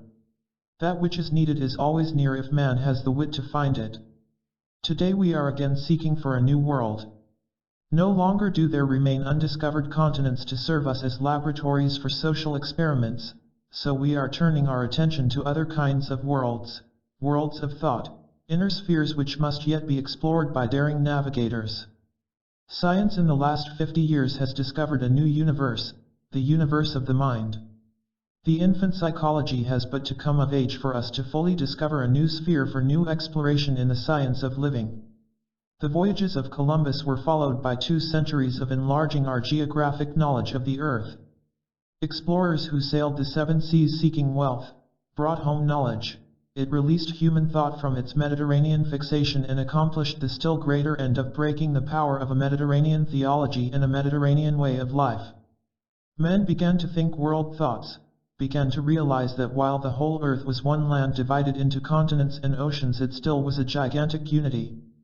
Out of the global wanderings of stout sea captains and little wooden ships was developed our so-called global thinking of today. The concept of a global world, at least in terms of geography, is now our common inheritance. After 450 years we accept it without question, but mainly to toy with the belief that we will accomplish something in terms of ultimates if we can industrialize the entire planet. Our world is still too large for us to know how to use it. We have discovered much, but the greatest voyage still lies before us. Our venture will be into that greater ocean that lies beyond the boundaries of the known. The new voyages will be made in laboratories, and the contrary currents will be the cosmic rays that move through the seas of universal ether. This will require of each man that he make a long journey of discovery within himself, searching out the hidden places of his mind and heart. As Socrates so wisely observed, all mankind lives along the shore of an unknown land. This unexplored world abounds in wonders and is filled with riches beyond the wildest dreams of old Spanish conquistadors. In this land beyond the sea of doubt the wise men dwell together in shaded groves, and here, according to the old tradition, the scholar, the musician, the artist, and the poet, who makes the discoveries that science and philosophy must later prove, have already found the better way of life. Christopher Columbus sailed his little ships for a land which by the writings of ancient philosophers he knew existed. And each of us in the fullness of time will make our own voyage in search of a philosophically charted better world, to follow the advice of Homer, to prepare our ships, unfurl our sails, and facing the unknown go forth upon the sea to find our own far distant native land. 9. The Prophecies of Nostradamus. 11 years after Columbus reached our shores, an extraordinary man was born in France. In adult life he was both a respected physician and a mystic who was able to write accurately the history of the world to come. There was no indication at the time that in the Western Hemisphere would arise a great nation, but Dr. Michel Nostradamus saw a civilization established there that would observe, always on a Thursday, a day to express thanksgiving for freedom of religion, freedom of opportunity, and freedom of life. He prophesied that this nation would free itself from the bonds of the mother country, would greatly prosper, but would have to fight several wars, one with the Orient before becoming a great power in a pattern of world peace, with other nations looking to it for leadership. All that he foretold is precisely according to the Platonic tradition. Histories are generally written about the men who prominently influence the events that make history. Little is written, though it might be of greater interest, about those shadowy figures who seem always to stand behind the men who make history. Michel Nostradamus, seer of France, is among the most extraordinary of such men, born in 1503, and possessed of some inner source of knowledge beyond the reach of ordinary mortals. He wrote the history of the world to come. 200 years later, the celebrated Illuminist and Rosicrucian, the Comte de Saint-Germain, remarked to his close friend, Prince Karl of Hesse-Kassel, that he was the one who had assisted Nostradamus in the calculation of his remarkable predictions. All this is far too shadowy for sober historians, although a number have spent considerable time and developed numerous headaches trying to trace the life of the elusive Comte, who was called by Frederick the Great, the man who does not die. Nostradamus was a respected physician, a man of outstanding medical accomplishments. Few details of his life are available, but from the context of his manuscripts, his epistles to the King of France, and his letters to his own son, it is evident that he too belonged to the order of the quest. Mystic, philosopher, astrologer, alchemist, and Kabbalist, Nostradamus was versed in all the secret lore disclosed only to those who have bound themselves with the oath of the Brotherhood. The prophecies of Nostradamus might have come entirely as revelations of the Spirit, but it is equally possible that in his quaint old doggerel verses he included part of the plan of things to come as already well set in the minds and purposes of his brother initiates. The first edition of the prophecies of Nostradamus was published in 1660. At that time the Americas were still the happy hunting ground of Spanish adventurers. There was no indication that in the Western Hemisphere would arise a great nation. Yet Nostradamus writes at sufficient length of the future state of America to indicate an extraordinary knowledge. The old seer refers to this country under several names. He calls it the Hesperides, the Blessed Isles of the West. In another place he simply names it America. And his third designation of it is, the land which keeps the Thursday.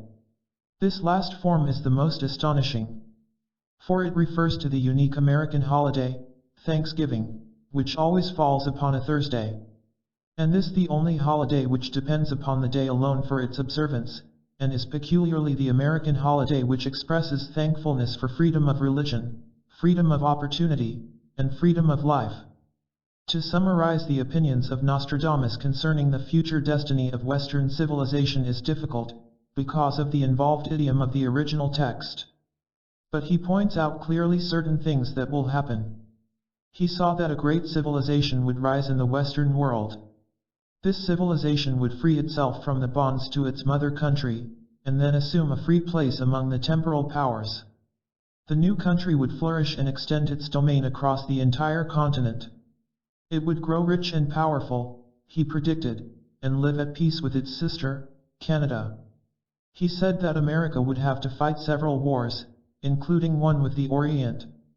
This conflict he describes as an eagle flying against the rising sun, and in his day neither the eagle nor the rising sun had significance of the slightest importance in the symbolism of nations. Fulfilling its destiny, Nostradamus foretold that America would become a great power in a pattern of world peace and would be looked up to by other nations for leadership against the common evils of the time. In short, as Nostradamus foretells the story of the Blessed Isles, it is precisely according to the Platonic tradition, and we cannot but wonder if he was a party to that tradition, and knew exactly whereof he spoke. Whether the 16th century physician of France had his visions from within himself, or whether he merely wrote down what was given to him by another, we can never know. Conventional thinkers, doubting such prophetic powers, incline toward the second alternative. And that will leave them scarcely less comfortable of mind, for the existence of this secret brotherhood plan is then virtually admitted. Nostradamus is not the only prophet who sensed or knew the future of Western Empire. There was Dr. Ebenezer Sibley, who flourished in England about the close of the 18th century.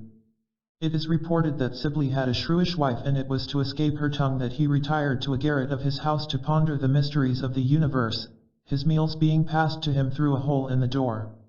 Dr. Sibley divided his time between an infallible elixir which, if dissolved in wine, would dissolve all human ills, and the writing of long books dealing with astrology, physiology, and anatomy.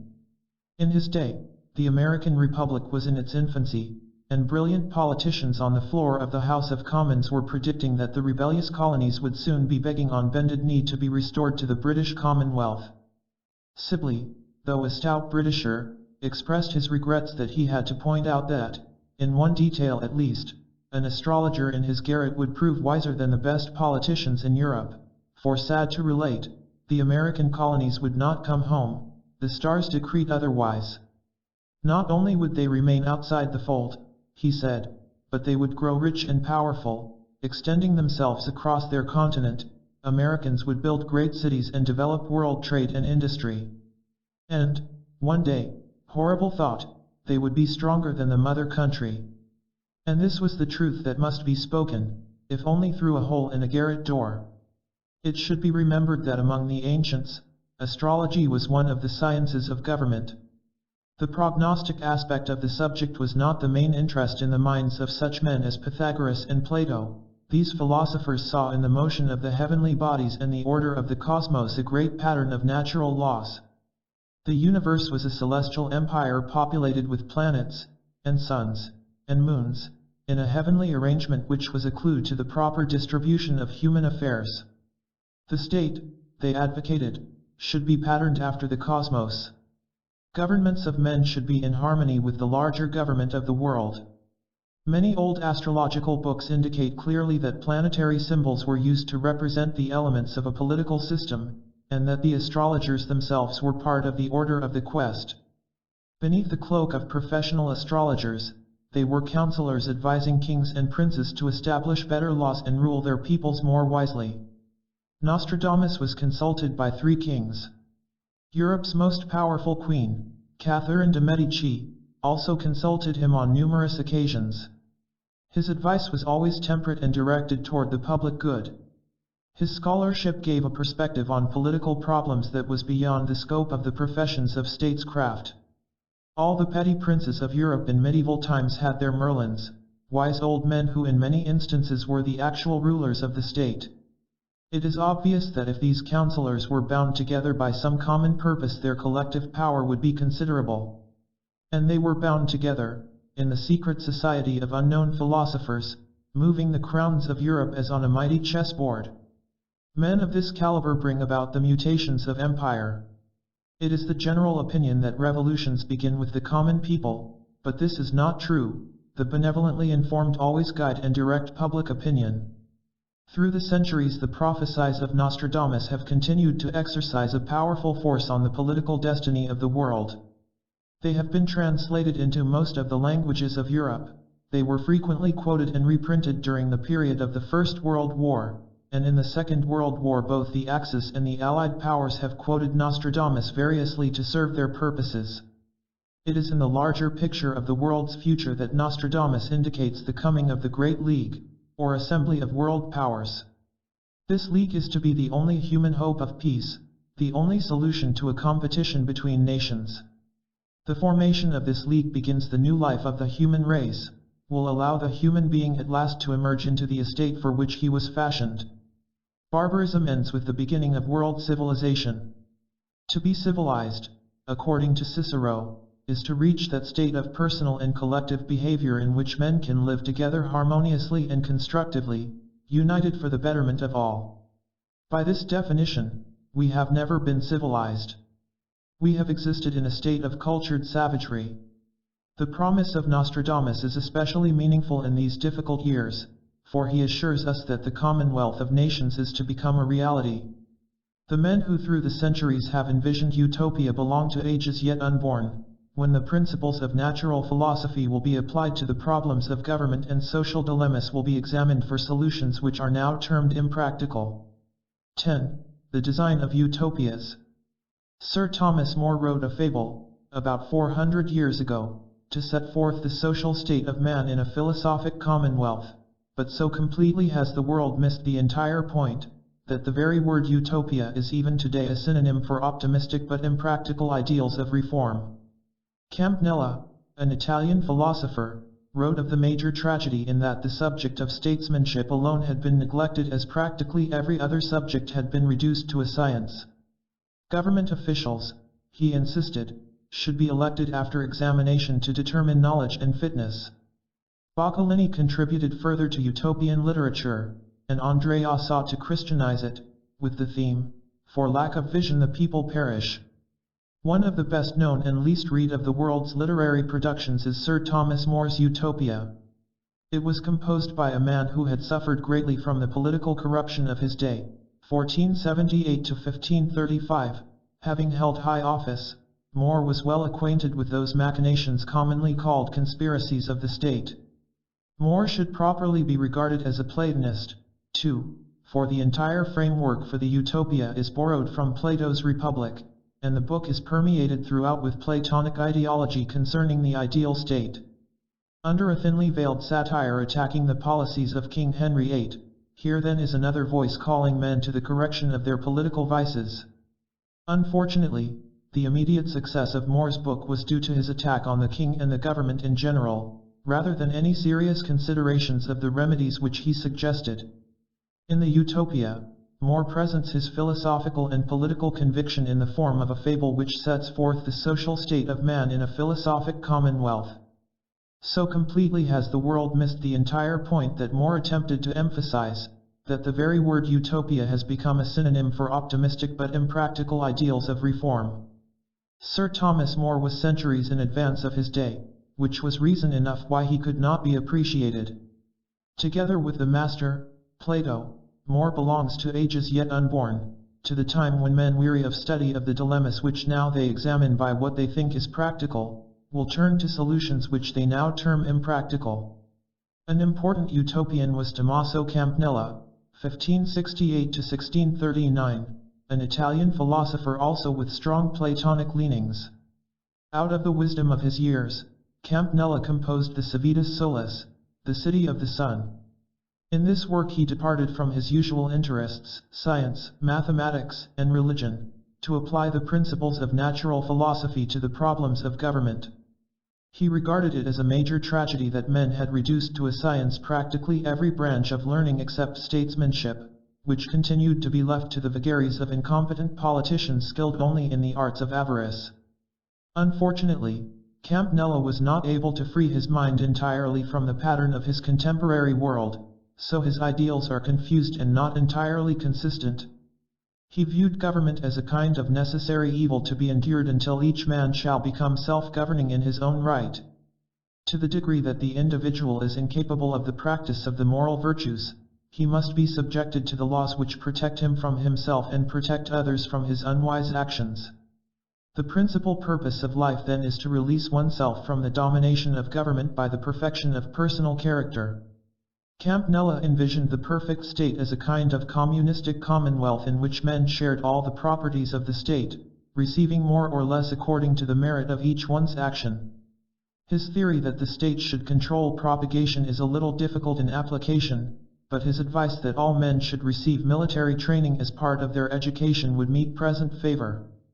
Government officials, he insisted, should be elected by an examination to determine knowledge and fitness, and promotion should be by merit alone and without political interference. This view is definitely Platonic, and leads naturally to Plato's conception of the philosopher king as the proper ruler over his people. Campanella may have intended his City of the Sun to be a philosophic vision of a proper world government, or may have been setting forth no more than the basis for a new constitution for the city of Naples, which at that time was looking forward to the estate of a free city. It is also said of Campanella that he lacked the beauty and idealism of the greater Platonists, and while this is probably true, his book is witness to the ills of his own time and a reminder to us that most of the evils he pointed out remain uncorrected. In the year 1613, Trajano Boccolini, aged 77, was strangled to death in his bed by hired assassins. At least this is one account.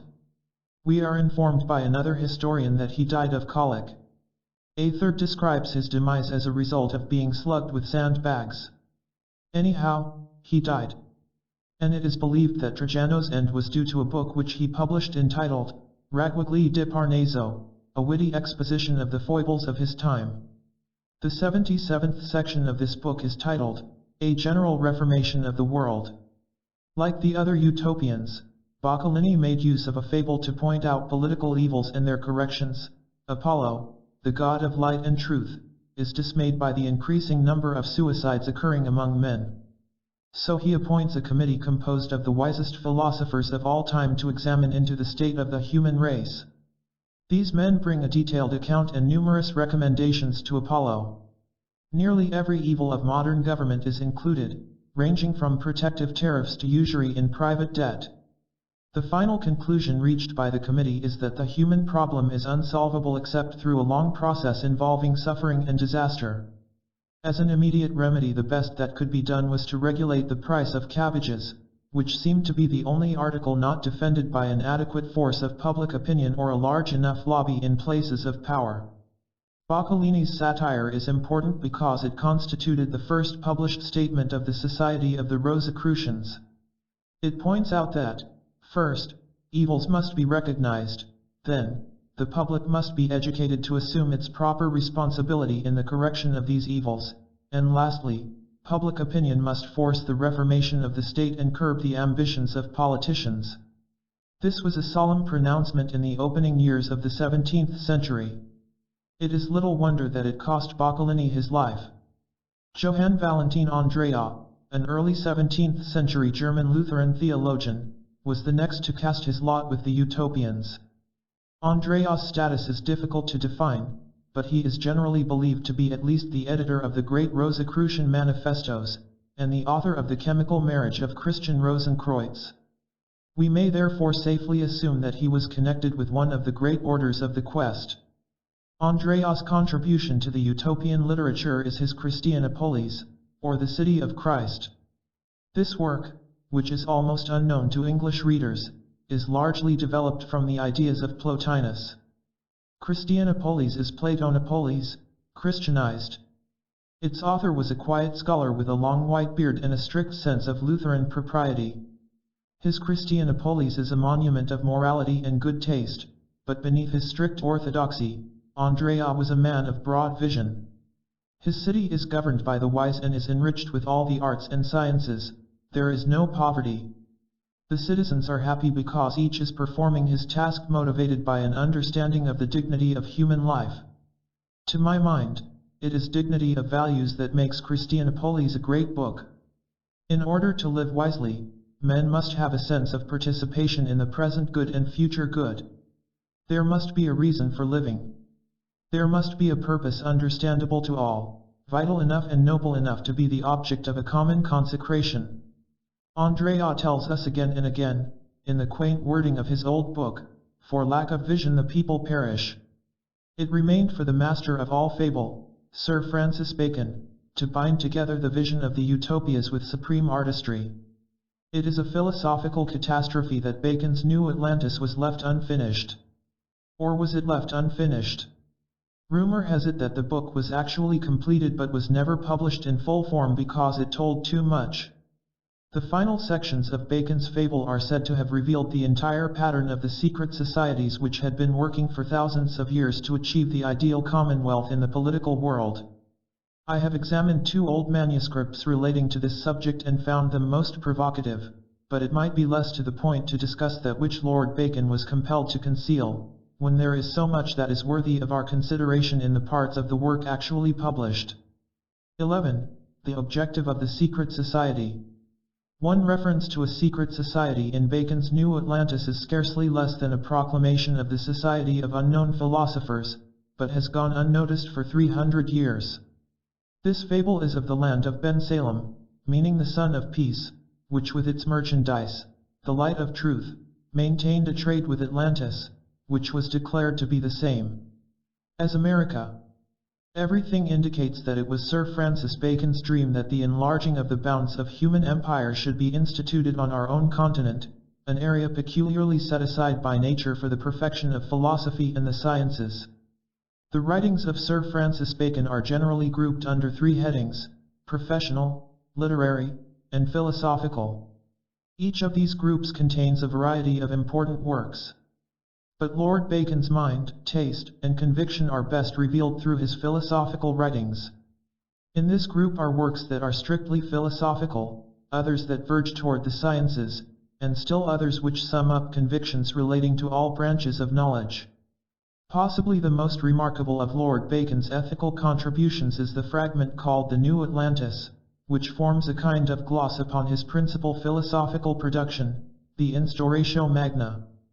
To Bacon, the greater part of learning was the application of knowledge to the necessities of the human state.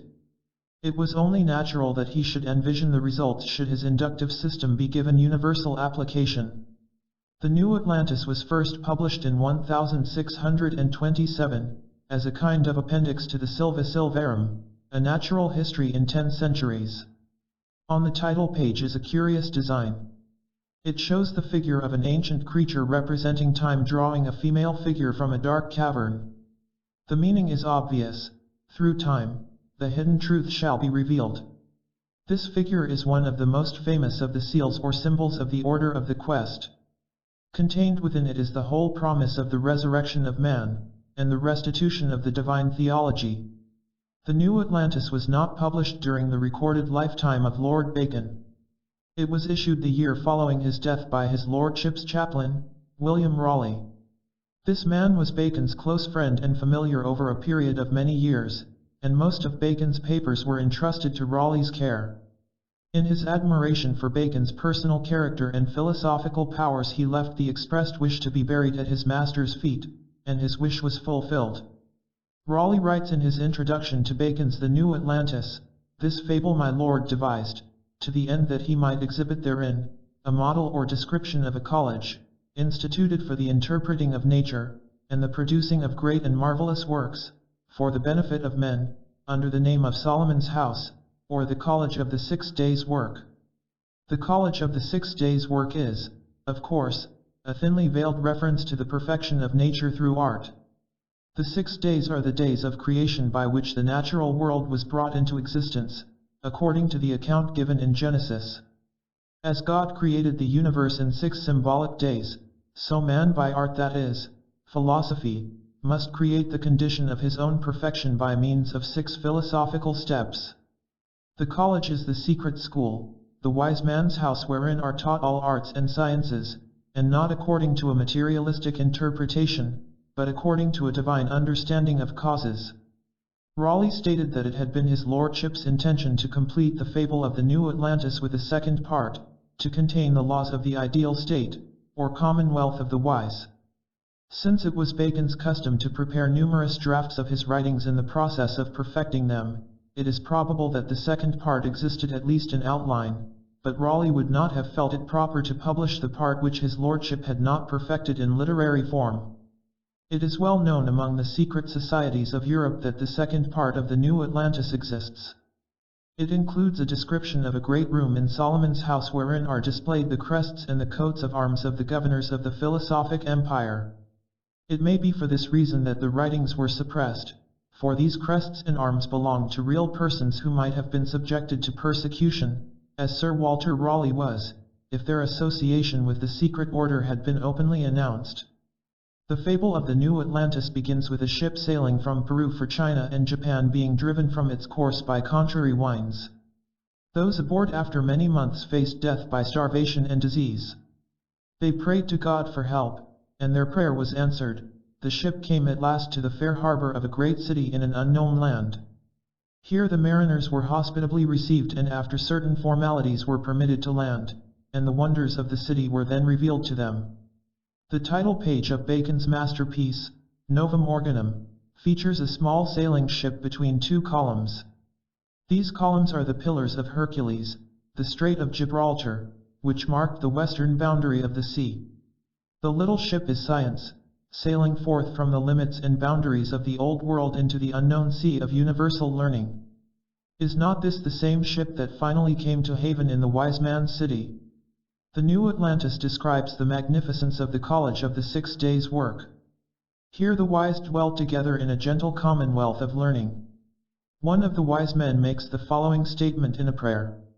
Lord God of heaven and earth, Thou hast vouchsafed of Thy grace to those of our order, to know Thy works of creation, and the secrets of them, and to discern, as far as appertaineth to the generations of men, between divine miracles, works of nature, works of art, and impostures, and illusions of all sorts. It is difficult to understand how this reference to a secret order has passed unnoticed for so long, for it is scarcely less than a proclamation of the Society of Unknown Philosophers. The name of the land in which stood the wise man's city was Ben-Salem. This means the son of peace.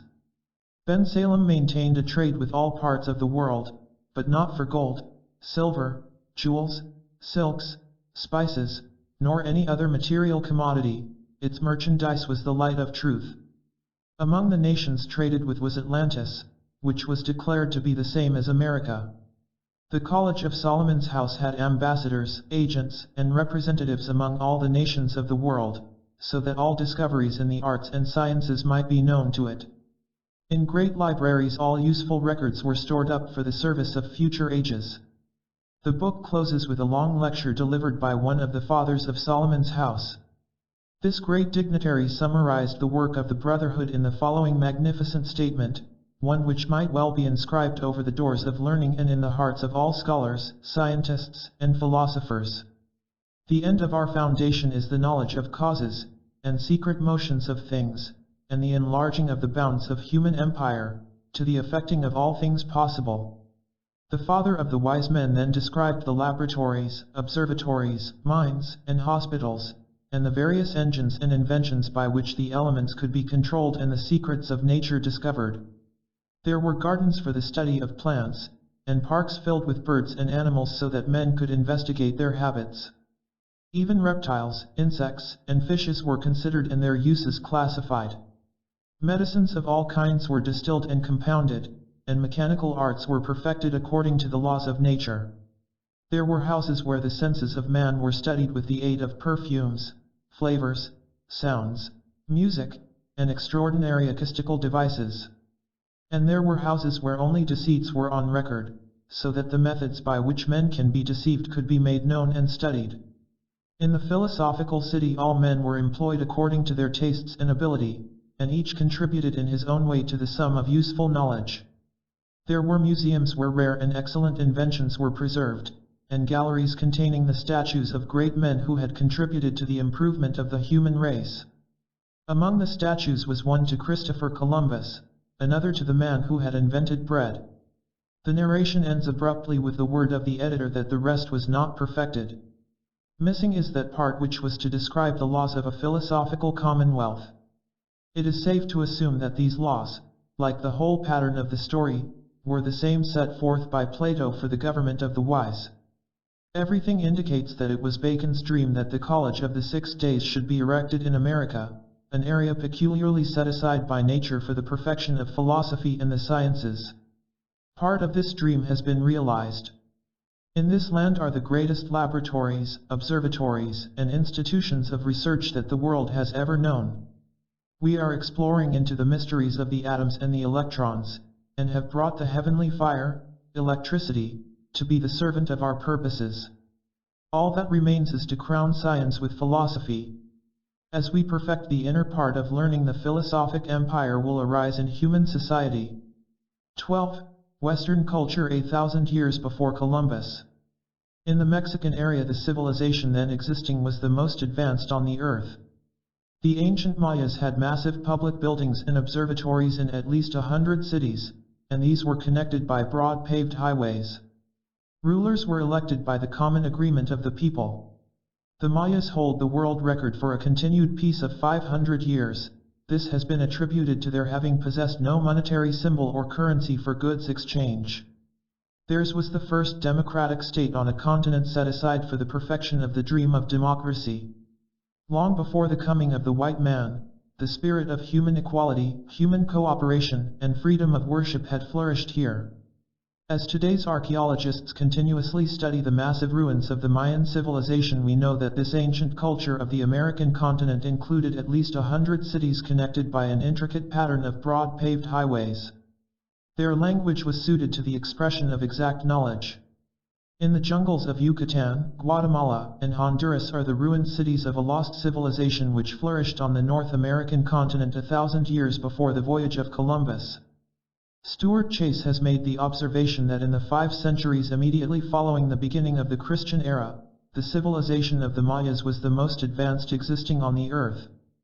Very little is known of the Mayas, their origin, history, religion, or culture, because of the wholesale destruction of Mayan writings and historical records in the early years of the Spanish conquest. Massive ruins of their buildings remain, and great stone tablets, but these are in a language as yet undeciphered.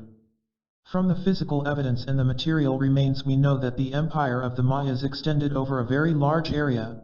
Included were at least 100 cities, connected by an intricate pattern of broad paved highways. Enough of the art of the Mayas has survived to entitle them to a high place in the sphere of creative aesthetics, and their massive stone and plaster buildings prove that they possessed a well-developed knowledge of architectonics. They had observatories for the study of the arts and developed a highly accurate calendar. Their written language, more complicated than the Chinese, is of a type suited to the expression of exact knowledge and the most refined mental and emotional reflexes. According to their own legends, the Mayas owed their cultural superiority to a mysterious old man who came out of the sea riding on a raft of serpents. Among various tribes this man has different names, but he is best known by the title conferred upon him in the Mexican area. Here he was called Quetzalcoatl. He is said to have come from the east, from the land of the many-colored rocks. Quetzalcoatl carried with him the symbol of the cross. His name means the feathered snake, or the serpent covered with the plumes of the quetzal bird. The feathered snake taught the people of Central America all of the useful arts and raised them from a primitive state to one of an excellent civilization. He instructed them in agriculture, architecture, medicine, science, language, religion, and statesmanship. Having accomplished the civilization of the Indian tribes, he ruled over them for a time as a benevolent priest-king. Then he returned to the shore of the sea, called to his raft of serpents, and then floated away to the east, with the promise to return at a distant day to rule over his nation. When Cortés reached the coast of Mexico, the Aztec king, Montezuma, dispatched messengers of state bearing with them the plumed crown of Mexico. The trusting Aztec thought that Cortés was Quetzalcoatl returned, and was ready immediately to surrender the throne. The Mayan Empire was the highest civilization to be developed in the Americas. Also, it was the first great democratic state on a continent curiously set aside for the perfection of the dream of democracy. So far as we know, the rulers of the Mayas were not hereditary, but were elected for life by the common agreement of the people. They seem to have governed wisely and to have fulfilled the classical requirements of priest-kings. The priesthood itself was powerful but benevolent, given to learning, and a patron of the arts and sciences. The religion consisted of a monotheism, that is, the worship of one supreme principle abiding in the sun. Next to deity, peculiar veneration was given to the feathered snake, who was regarded as a kind of messiah, who suffered, died, and arose again. The legend of Quetzalcoatl was thus in parallel with the myth of the dying god, very much as in Egypt, Chaldea, Greece, and as expressed by the early Christian Church. The Mayas were not a warlike people, and there is no support for popular belief that they were by nature cruel or barbaric. On the altars of their gods they offered only flowers and fruit, and it was not until the decline of the empire and its domination by less advanced tribes that human sacrifice was practiced, and then only on the rarest occasions. It is believed that the Mayas hold the world record for continued peace. They flourished as a great powerful nation for 500 years without war with other tribes or internal strife. The high civilization attained by the Mayas was due primarily to the laws given them by Quetzalcoatl. So long as they obeyed these laws they continued to prosper. Unfortunately we have no complete record of their legal codes, but we do know a few of the outstanding principles which lay at the root of their state. The Mayan nation was a collective commonwealth living under an advanced form of socialized order. They possessed all goods in common, and shared equally in the benefits of their production. They possessed no money or monetary symbol of any kind, and it has been suggested that this lack of currency was in part responsible for their 500 years of peace. To them the wheel was the symbol of death, and they never developed any form of mechanized industry. Each gave a part of his goods to maintain the state, and this contribution was employed to build public buildings, parks, schools, and places of public sport. There seems to have been no poverty, and little if any crime. No buildings have been found which suggest prisons or other places of confinement. The Mayas were hospitable, kindly, gentle, and industrious. Their cities were beautiful in every way. They were public-spirited, well-governed, and according to the order of their time, highly educated. The religious temper of the people can be gathered from remnants that still survive. It is common to all the Indians of the Americas that religious intolerance is utterly beyond their comprehension. They look upon each man's religion as his own particular belief, and if it suits his needs it deserves the respect of all other right-minded men. Thus we see that the archetype for a generous and enlightened way of life is part of the American continent's common inheritance. It is well to note in passing that many of the simpler virtues practiced by the Mayas were shared by other tribes that inhabited North and South America. Although the North American Indians never achieved the high culture reached by the Mayas, all lived according to a democratic tradition. The members of all tribes took care of their aged, provided for the widowed and the fatherless, and severely punished in the rare instances when some tribesmen attempted to exploit another. Tribal government was invested in a council of the older and the wiser, and all matters relating to the common good were submitted to them for arbitration and solution. Crime was almost unknown. As most tribes were nomadic, they had little opportunity to develop intertribal points of view, and so there was considerable strife between tribes. But even in their warfare, North American Indians respected valor and developed chivalry to a marked degree. The first League of Nations was created among the Great Lakes Indians of the American Northeast. First, 5 tribes, and later 7, combined under the leadership of the brilliant Indian leader, Great Rabbit, whose life has descended to us in Longfellow's poem, Hiawatha. The League of the Seven Nations was originally intended to be defensive, but also useful in settling intertribal disputes. It resulted from the simple discovery by Aboriginal minds that one lived longer, more safely, and more happily if disputes among peoples were solved by arbitration rather than by open strife.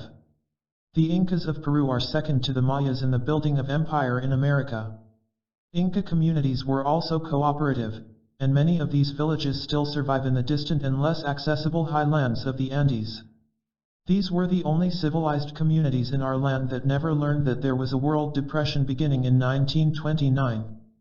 Rooted in the American continent is a long and distinguished tradition that points toward ability for leadership in the post-war world, along lines of cooperation and the international point of view. The democracy established by 13 colonies in 1776 was not the first American democracy. At least 2,000 years before the coming of the white man, the spirit of human equality, human cooperation, and freedom of worship flourished here. 13. Bacon's secret society is set up in America. Men bound by a secret oath to labor in the cause of world democracy decided that in the American colonies they would plant the roots of a new way of life. Brotherhoods were established to meet secretly, and they quietly and industriously conditioned America to its destiny for leadership in a free world. Benjamin Franklin exercised an enormous psychological influence in colonial politics as the appointed spokesman of the unknown philosophers. He did not make laws, but his words became law. Colonization of the Western Hemisphere was largely motivated in the desire to pillage the fabulous treasures of the New World. The explorers, led on by legends of hoards of gold and silver, and palaces encrusted with jewels, formed expeditions often financed from their own purses but sometimes subsidized by the state. The Spanish were the most successful in their quest for riches. The majority of the other adventurers profited little and suffered much, and it soon became apparent that only by sober colonization was any sizable reward to be gained in the New World. For the promulgation of the Christian faith, the Western Hemisphere offered virgin territory. With the conquistadores came priests, eager to convert pagan tribes and nations to the faith of the Old World. A holy inquisition was set up in New Spain, and Indians by the tens of thousands were tortured and killed for the good of their immortal souls. It was due to the zeal of the priests that the libraries of the Mayans were burned and their historical records destroyed. To this day there stands in Merida, on the peninsula of Yucatan, the house of the conquistador Montejo. Over the door of this house are the heraldic arms of this Spanish adventurer. The shield and crest are upheld by Spanish soldiers standing on the heads of tortured and enslaved Mayan Indians. Reasonably accurate accounts of the natural advantages and resources of the Americas were in time brought back by the explorers and adventurers who had opened the new territories of the West, and only then did the European nations give serious consideration to actual development of their newly acquired colonial empires. The French, the Dutch, and the English entered upon programs of establishing permanent settlements along the Atlantic seaboard. The English program was under the direction of Sir Francis Bacon, and it was his genius that gave purpose to the enterprise. Bacon quickly realized that here in the New World was the proper environment for the accomplishment of his great dream, the establishment of the philosophic empire. It must be remembered that Bacon did not play a lone hand. He was the head of a secret society including in its membership the most brilliant intellectuals of his day. All these men were bound together by a common oath to labor in the cause of a world democracy. Bacon's Society of the Unknown Philosophers included men of high rank and broad influence. Together with Bacon, they devised the colonization scheme. Word was passed about through secret channels that here in the Western Hemisphere was the promised land of the future. Here men of right purpose could build a new way of life, free from the religious intolerance and political despotism that held Europe in its clutches. The history books tell us that the colonists made the long and dangerous journey in small ships in order to find a place where they could worship God, each according to the dictates of his own conscience. There is, however, much more to the story than our historians have dared to suggest. Among the colonizers were some who belonged to the Order of the Quest, but it was not long before religious strife broke out in the colonies, for men do not change their natures merely by changing their place of habitation. Much of the intolerance of the Old World came over to plague the beginnings of the new civilization. It was not easy to preserve high principles in pioneering a country. A lot had to be done before the philosophic empire could emerge out of the simple struggle for existence. And much has yet to be accomplished. We are still pioneering in the sphere of right thinking and right living. Bacon's secret society was set up in America before the middle of the 17th century. Bacon himself had given up all hope of bringing his dream to fruition in his own country, and he concentrated his attention upon rooting it in the New World. He made sure that the American colonists were thoroughly indoctrinated with the principles of religious tolerance, political democracy, and social equality. Through carefully appointed representatives, the machinery of democracy was set up at least 100 years before the period of the Revolutionary War. Bacon's secret society membership was not limited to England. It was most powerful in Germany, in France, and in the Netherlands, and most of the leaders of European thought were involved in the vast pattern of his purpose. The mystic empire of the wise had no national boundaries, and its citizenry was made up of men of good purpose in every land. The alchemists, Kabbalists, mystics, and Rosicrucians were the incisive instruments of Bacon's plan. Representatives of these groups migrated to the colonies at an early date and set up their organization in suitable places. One example will indicate the trend. About 1690, the German pietist theologian, Magister Johannes Kelpius, sailed for America with a group of followers, all of whom practiced mystical and esoteric rites. The pietists settled in Pennsylvania, and their descendants still flourish in Lancaster County. Kelpius for some years lived as an anchorite in a cave located in what is now Fairmount Park, Philadelphia. The pietists brought with them the writings of the German mystic, Jacob Boehme, books on magic, astrology, alchemy, and the Kabbalah. They had curious manuscripts illuminated with strange designs, and their principal text was called an ABC book for young students studying in the College of the Holy Ghost. The pietists brought the Order of the Mustard Seed, and the Order of the Woman in the Wilderness to the New World. Kelpius was a man of feeble health, and after a few years died from the hardships and exposures of his religious austerity. The inner circle of his order was composed entirely of celibates, and as these died there were none to take their places, and so far as the public knows, his secret society did not survive. Actually, it did continue, but with the changing of the times it returned again to its secret foundations, disappearing entirely from the public view. The early years of the 18th century brought with them many changes in the social and political life of the American colonies. By this time most of the Atlantic seaboard was dominated by the English. Cities had sprung up, important trade flourished with the mother country, and the colonial atmosphere was in small counterpart that of the English countryside.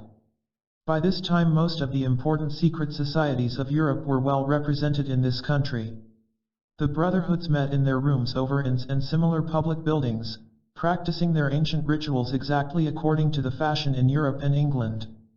These American organizations were branches under European sovereignty, with the members in the two hemispheres bound together with the strongest bonds of sympathy and understanding. The program that Bacon had outlined was working out according to schedule. Quietly and industriously, America was being conditioned for its destiny, leadership in a free world. Any account of secret societies in America would have to include tribute to the man who has been called the first American gentleman, Benjamin Franklin.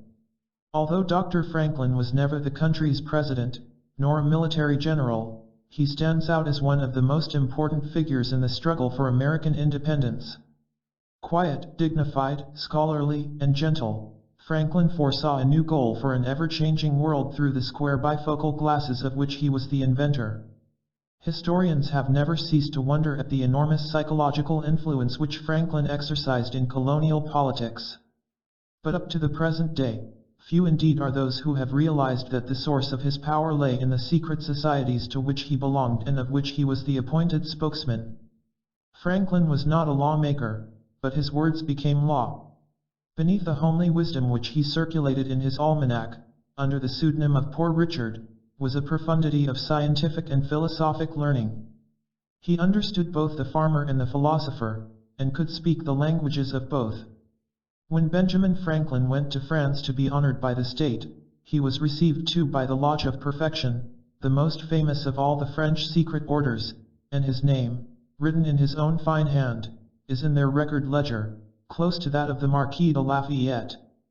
Franklin spoke for the Order of the Quest, and most of the men who worked with him in the early days of the American Revolution were also members. The plan was working out. The new Atlantis was coming into being, in accordance with the program laid down by Francis Bacon 150 years earlier. The rise of American democracy was necessary to a world program. At the appointed hour, the freedom of man was publicly declared. 14. A prophecy written in the year of Washington's birth.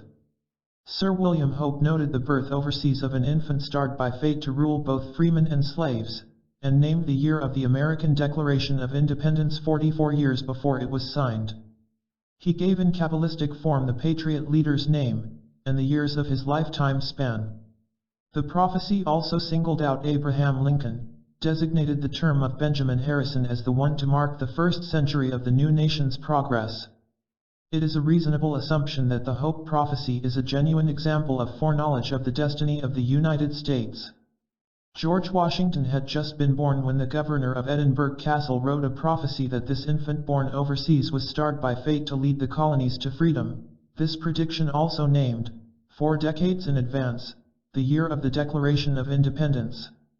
In the Congressional Library at Washington, D.C., is a curious little book entitled, Vindication of the True Art of Self-Defense. It is a work on fencing and dueling, published in 1724 by Sir William Hope, a deputy governor of Edinburgh Castle. In this copy and facing the title page an engraving has been inserted of the badge of the Royal Society of Swordsmen. Underneath it is written, Private Library of Sir William Hope. The Library of Congress has had this book since 1879.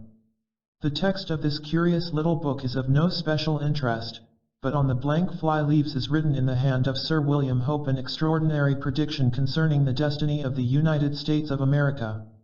It was written, signed, and dated 44 years before the beginning of the Revolutionary War. At the time the 13 American colonies seemingly had no dream of independence. George Washington had just been born, in Virginia. 20 of the 56 men who were to sign the Declaration of Independence were then small boys, and 18 others were yet unborn. Little information is available concerning Sir William Hope, but from the text of his prediction it appears that he was devoted to the study of astrology, and based his strange prophetic poem upon an interpretation of the starry influences. There is also a hint of the Kabbalah in the manner used by Hope to indicate the men referred to in his prediction. The prophecy of Sir William Hope begins with these lines. It is Chaldee says his fate is great whose stars do bear him fortunate. Of thy near fate, America, I read in stars a prophecy. 14 divided, 12 the same, 16 in halves, each holds a name, 4, 8, 7, 6, added 10. The lifelines mark of 4 men. From the text, the prophecy covers the period from 1732 to 1901. From the history of our country during this period of time, Hope selected 4 men, and the numbers which he used to indicate them are shown as the prophecy unfolds. He summarizes the lives of these 4 men by totaling the number of years that each lived. He does this in the line, 4, 8, 7, 6, added 10, 4 plus 8, plus 7, plus 6, equal 25. The added 10 is the cipher making a total of 250. At the time of his death George Washington was 68, Abraham Lincoln 56, Benjamin Harrison 68, and William McKinley 58. The total of these years is 250. The next 12 lines are devoted to a description of George Washington and the struggle of the American colonies for independence. This day is cradled, far beyond the sea. one starred by fate to rule both bond and free. The prophecy is dated 1732, and in that year George Washington was born beyond the sea, in Virginia. The reference to bond and free is believed to indicate that slavery would exist during Washington's time in the colony of Virginia. Add 4, thus fix the destined day when servile knees unbend 'neath freedom's sway.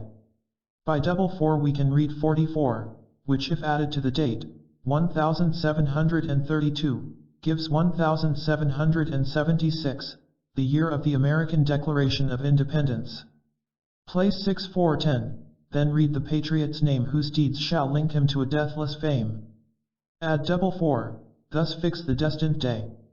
There are 6 letters in the name George, and 10 in Washington, and this cabala when added to the previous and subsequent descriptions, can leave no doubt as to the man intended in the prophecy, whose growing love and ceaseless trust wrong none and catch truth's colors from its glowing sun. Death's door shall clang while yet his century waits, his planets point the way to others' pending fates. These lines contain not only a glowing tribute but an exact bit of prophecy. Washington died on December 14, 1799, just 17 days before his century passed into history. Till all the names on freedom's scroll shall fade, 2 tombs be built, his lofty cenotaph be made.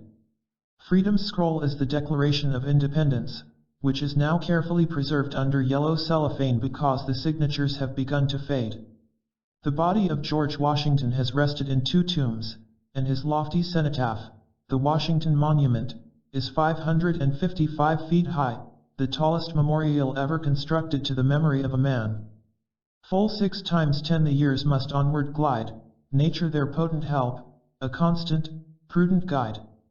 If 6 times 10 years, or 60 years, be added to the date of the death of Washington, the result is 1859, when John Brown raided Harper's Ferry and was hanged for attempting to incite a slave revolt, a circumstance leading directly to the United States of America engaging in the Great Civil War to preserve the freedom of all of its people. Then fateful 747 shall sign heroic sun whom Mars and Jupiter strike down before his work is done. When cruel fate shall pierce, though artless of its sword, who leaves life's gloomy stage without one farewell word. A softly beaming star, half veiled by Mars' red cloud virtue, his noblest cloak, shall form a fitting shroud. There are 7 letters in Abraham, and 7 letters in Lincoln. He is the heroic son elected to the presidency in 1860, re-elected in 1864, and assassinated April 14, 1865. He was indeed struck down before his work was done, for slavery was not abolished by constitutional amendment until the end of that year, and the Civil War was not proclaimed to be at an end until August 20, 1866. The reference to life's gloomy stage is the more extraordinary because Lincoln was assassinated at Ford's Theater while watching a play, and he never spoke again after the assassin's bullet struck him, although he lived for several hours. References to President Benjamin Harrison are contained in the 2 following lines. Then 848 a later generation rules, with light undimmed and shed in progress school. There are 8 letters in Benjamin, and 8 in Harrison. He ruled in a later generation, 1889 to 1893. His administration was justly climaxed by the Great Columbian Exposition at Chicago in 1893. Here, invention, transportation, industry, art, science, and agriculture exhibited the progress which they had made in the first century of American national existence. This is probably the progress school referred to in the prediction. Harrison's administration was not dimmed by war or by any scandals in high office. Then 6 again, with added 6 shall rise, resplendent ruler, good, and great, and wise. 4 sixes hold a glittering star that on his way shall shine, and twice 4 sixes mark his years from birth to manhood's prime. While the verses accurately describe President McKinley, this is the only instance in which the numbers do not appear to fit the name. Research, however, indicates that the original form of the family name would permit it to be divided, thus, William C. Kinley, which means, Will, the son of Kinley. In this form, Each of the combinations would contain 6 letters. 4 sixes, or 24, agrees with President McKinley being the 24th man to hold the presidential office. And twice 4 sixes, or 48, was the age of McKinley at the time he was elected governor of his native state, which might be said to be his manhood's prime. There is no reference to McKinley's second term or his assassination. But the prophecy definitely states that it goes no farther than the end of the 79th century. It does indicate earlier, however, that McKinley's life was to be 58 years, which was correct. The prophecy ends with 4 more lines. These truths prophetic shall completion see. Ere time's deep grave receives the 19th century. All planets, stars, 12 signs, and horoscope attest these certain truths foretold by William Hope. Following this, is the statement that the prophecy was writ at Cornhill, London, 1732. At the bottom of the page are 4 other lines written by some later member of the Hope family as a tribute to the memory of Sir William Hope. The learned hand that writ these lines no more shall pen for me. Yet voice shall speak and pulses beat for long posterity. This soul refined through love of kind bewailed life's labors spent, then found this truth, his search from youth, greatness is God's accident. James Hope. As is usual with material of this kind, efforts have been made to prove the Hope prophecy to be a forgery, but up to the present time no tangible evidence has been advanced to disprove the prediction. Always in these matters, the critic takes the attitude that such predictions cannot be made, and if a writing appears to be authentic then it must be imposture. The book has been in the Library of Congress for more than 60 years. The prediction about both Harrison and McKinley relate to incidents taking place after the book was placed in the Congressional Library. In facsimile, one of the 2 pages of the original prophecy is illustrated here. Both have every appearance of being genuine and authentic. It is most reasonable to assume that the Hope prophecy is a genuine example of foreknowledge concerning the future of the United States of America. 15. The unknown man who designed our flag. Our flag was worked out in elements of design that provided for gradual modification in the future as the national destiny increased. It was a learned stranger, added by seeming accident to the committee appointed by the Colonial Congress in 1775, who had the foresight to provide the area for the stars in subsequent substitution for the British Union Jack. The design was adopted by General Washington. There is no record that the committee ever made a report to Congress. According to the rules laid down by Francis Bacon for works published under the authority of the Society of Unknown Philosophers, each book must be so marked as to be readily recognizable. The book that tells of the presence of the unknown designer ends with a quotation from Bacon. Robert Allen Campbell in 1890 published a little book, Our Flag, or The Evolution of the Stars and Stripes. Diligent research fails to uncover any data about Mr. Campbell. He states in his preface that the work is a compilation of facts and dates from official sources, larger works, occasional pamphlets, and addresses upon this and collateral subjects, and is meant, therefore, for the perusal of those who have not the time, opportunity, or disposition for a more extended study in this line of research. Then he refers specifically to the chapter of interest to our present consideration, that part of this sketch which treats of proceedings of the Congressional Committee in relation to the colonial flag, and of the unofficial consideration, by a few of our revolutionary statesmen and heroes, in regard to the flag of the 13 United States, immediately preceding its adoption by Congress, has not heretofore been published. This last statement makes it extremely difficult to trace Mr. Campbell's source of information. We are forced to the conclusion that the story must have been given to him by word of mouth. The book itself must have been printed in a very small edition, for it has become exceedingly scarce and is seldom if ever offered for sale. On those rare occasions when copies have changed hands, the book commands a price far in excess of usual works in this field. According to the rules laid down by Sir Francis Bacon for works published under the authority of the Society of Unknown Philosophers, each book must be marked in some peculiar way, easily recognizable by the informed, but not conspicuous to those who are not a party to the plan. All of the older writings are so marked, either with ciphers, curious headpieces, vignettes, colophons, designs, symbols, figures, or signatures. It is possible that the book, Our Flag, carries such a signature, for it ends with the following quotation: "Out of monuments, names, words, proverbs, private records, and evidences, fragments of stories, passages in books, and the like, we save and recover somewhat from the deluge of time." Bacon. One thing is certain, Robert Allen Campbell has concluded his treatise with a curiously meaningful passage from the writings of the man responsible for the broad program of colonization in the Western world that made possible the creation of the United States of America. The selection of Bacon's words to conclude the book may be accident, and it may be intent, but in the light of the text and the air of mystery which covers the history of the writing and the life of the author, it appears more than possible that intent is the answer.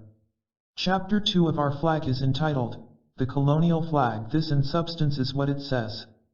In the fall of 1775, the Colonial Congress in session at Philadelphia appointed Messrs. Franklin, Lynch, and Harrison as a committee to consider and recommend a design for a colonial flag. General Washington was then in camp at Cambridge, Massachusetts, and the committee went there to consult with him. While at Cambridge, the committee men were entertained by a patriotic and well-to-do citizen. At that time the best room in this gentleman's residence was temporarily occupied by a peculiar old gentleman. As there was only one other guest room, Messrs. Lynch and Harrison were given the unoccupied room, and Dr. Franklin shared apartments with the old gentleman. Nothing is known about the mysterious old man except that he was referred to as the Professor. His name is not preserved. He was beyond 70 years of age but apparently in the prime of his life. He ate no flesh, fish, nor fowl, or any green things, and drank no liquor, wine, or ale. His diet consisted of cereals, well-ripened fruit, nuts, tea, and such sweets as honey and molasses. He was well educated, highly cultured, of extensive as well as varied information, and very studious. He spent most of his time pondering over rare books and ancient manuscripts, which he seemed to be deciphering, translating, or rewriting. These he kept carefully locked up in a heavy iron-bound chest and never showed them to any person. He was liberal but in no ways lavish with his money, but was well supplied with all that he needed. The professor was a staunch advocate of democracy, and his favorite statement was, "We demand no more than our just due. We will accept and be satisfied with nothing less than we demand." On the eve of their arrival, December 13th, the committee men dined with their host and hostess, also General Washington and the professor. The professor was introduced to the visitors without his name being given, and his ease, grace, and dignity during the introduction is especially noted. When Benjamin Franklin was presented, he stepped forward and extended his hand, which the professor heartily accepted. As their eyes met there was an instantaneous, a very apparent, and a mutually gratified recognition. After dinner, Washington and the committee men exchanged a few words in undertone, and then Dr. Franklin arose, saying, in substance, "As the chairman of this committee, speaking for my associates, and with their consent, and with the approval of General Washington, I respectfully invite the professor to meet with the committee as one of its members, and we, each one, personally and urgently, request him to accept the responsibility, and to give us, and the American colonies, the benefit of his presence in his council." After graciously accepting the invitation, the professor made his first recommendation. He pointed out that the committee now consisted of 6 persons, General Washington and the host being honorary members. 6 was not an auspicious number, and as none of the members could be spared, let the hostess be included so that the number could be increased to 7. This suggestion was unanimously accepted and the hostess became the secretary of the committee. The committee met the following evening in the professor's room. General Washington opened the proceedings by asking Dr. Franklin for his recommendations. Franklin replied by requesting that the entire committee listen to the words of his new-found and abundantly honored friend, the professor, who had definite suggestions to make. After a preamble, the professor made the following extraordinary remarks.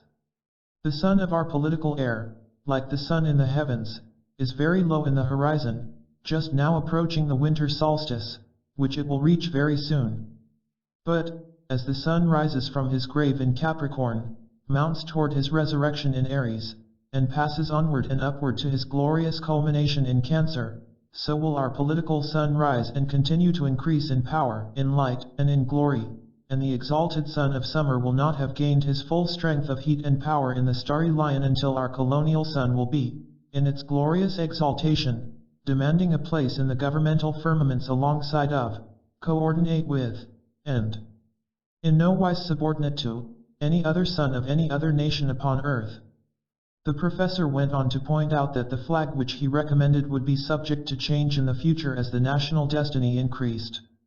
This change, however, should not require a complete redesigning but a process of gradual modification, to make it announce and represent the new nation which is already gestating in the womb of time, and which will come to birth, and that not prematurely, but fully developed and ready for the change into independent life, before the sun in its next summer's strength ripens our next harvest.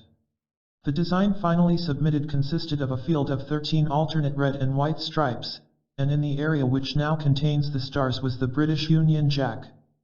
The area containing the Union Jack was the one suitable for modification. The design was formally and unanimously accepted, and the flag was adopted by General Washington as the recognized standard of the colonial army and navy. There is no record of any report being made by this committee to Congress. On January 2, 1776, at Cambridge, in the presence of the army, General Washington with his own hands raised the newly made flag on a tall and specially prepared pine tree liberty pole. The British Army at Charleston Heights could see the flag clearly. After inspecting it with their field glasses, the British officers ordered a salute of 13 cheers, followed by a regular official salute of 13 guns in honor of the new standard. It appears, therefore, that the colonial flag was as pleasing to the British as it was to the colonies. It is easy to see why Mr. Camel's story has received very little recorded recognition. It belongs among those shadowy and mysterious happenings which influence or change the course of empire but will ever find little favor with prosaic and unimaginative historians. 16. Thomas Paine and the Rights of Man. The crusading of Tom Paine definitely advanced for Americans that secret destiny by which all people shall be free and equal. There is little doubt that he assisted Jefferson in writing the Declaration of Independence. Paine emphasized the necessity of separating the spheres of church and state in government, preached religious tolerance in a day when the spirit of persecution was still strong, attacked the special privileges of the aristocracy. Only by thousands of years of conditioning can mankind be brought to the perfectionist state envisioned by this American patriot. Of Thomas Paine it has been said that he did more to win the independence of the colonies with his pen than George Washington accomplished with his sword. Only complete reorganization of government, religion, and education would bring us even today to the perfectionist state Tom Paine envisioned. The stormy petrel of revolutionary days in America and France was Thomas Paine. Son of a hard-working Quaker who made his living cutting barrel staves, young Thomas's formal education ended in grammar school. He practiced his father's trade for a time before turning his mind to politics and the social problems of his time. Benjamin Franklin inspired Thomas Paine to become a champion of human rights. Their first meeting took place in England, and at Franklin's suggestion Paine came to America and entered into the publishing business.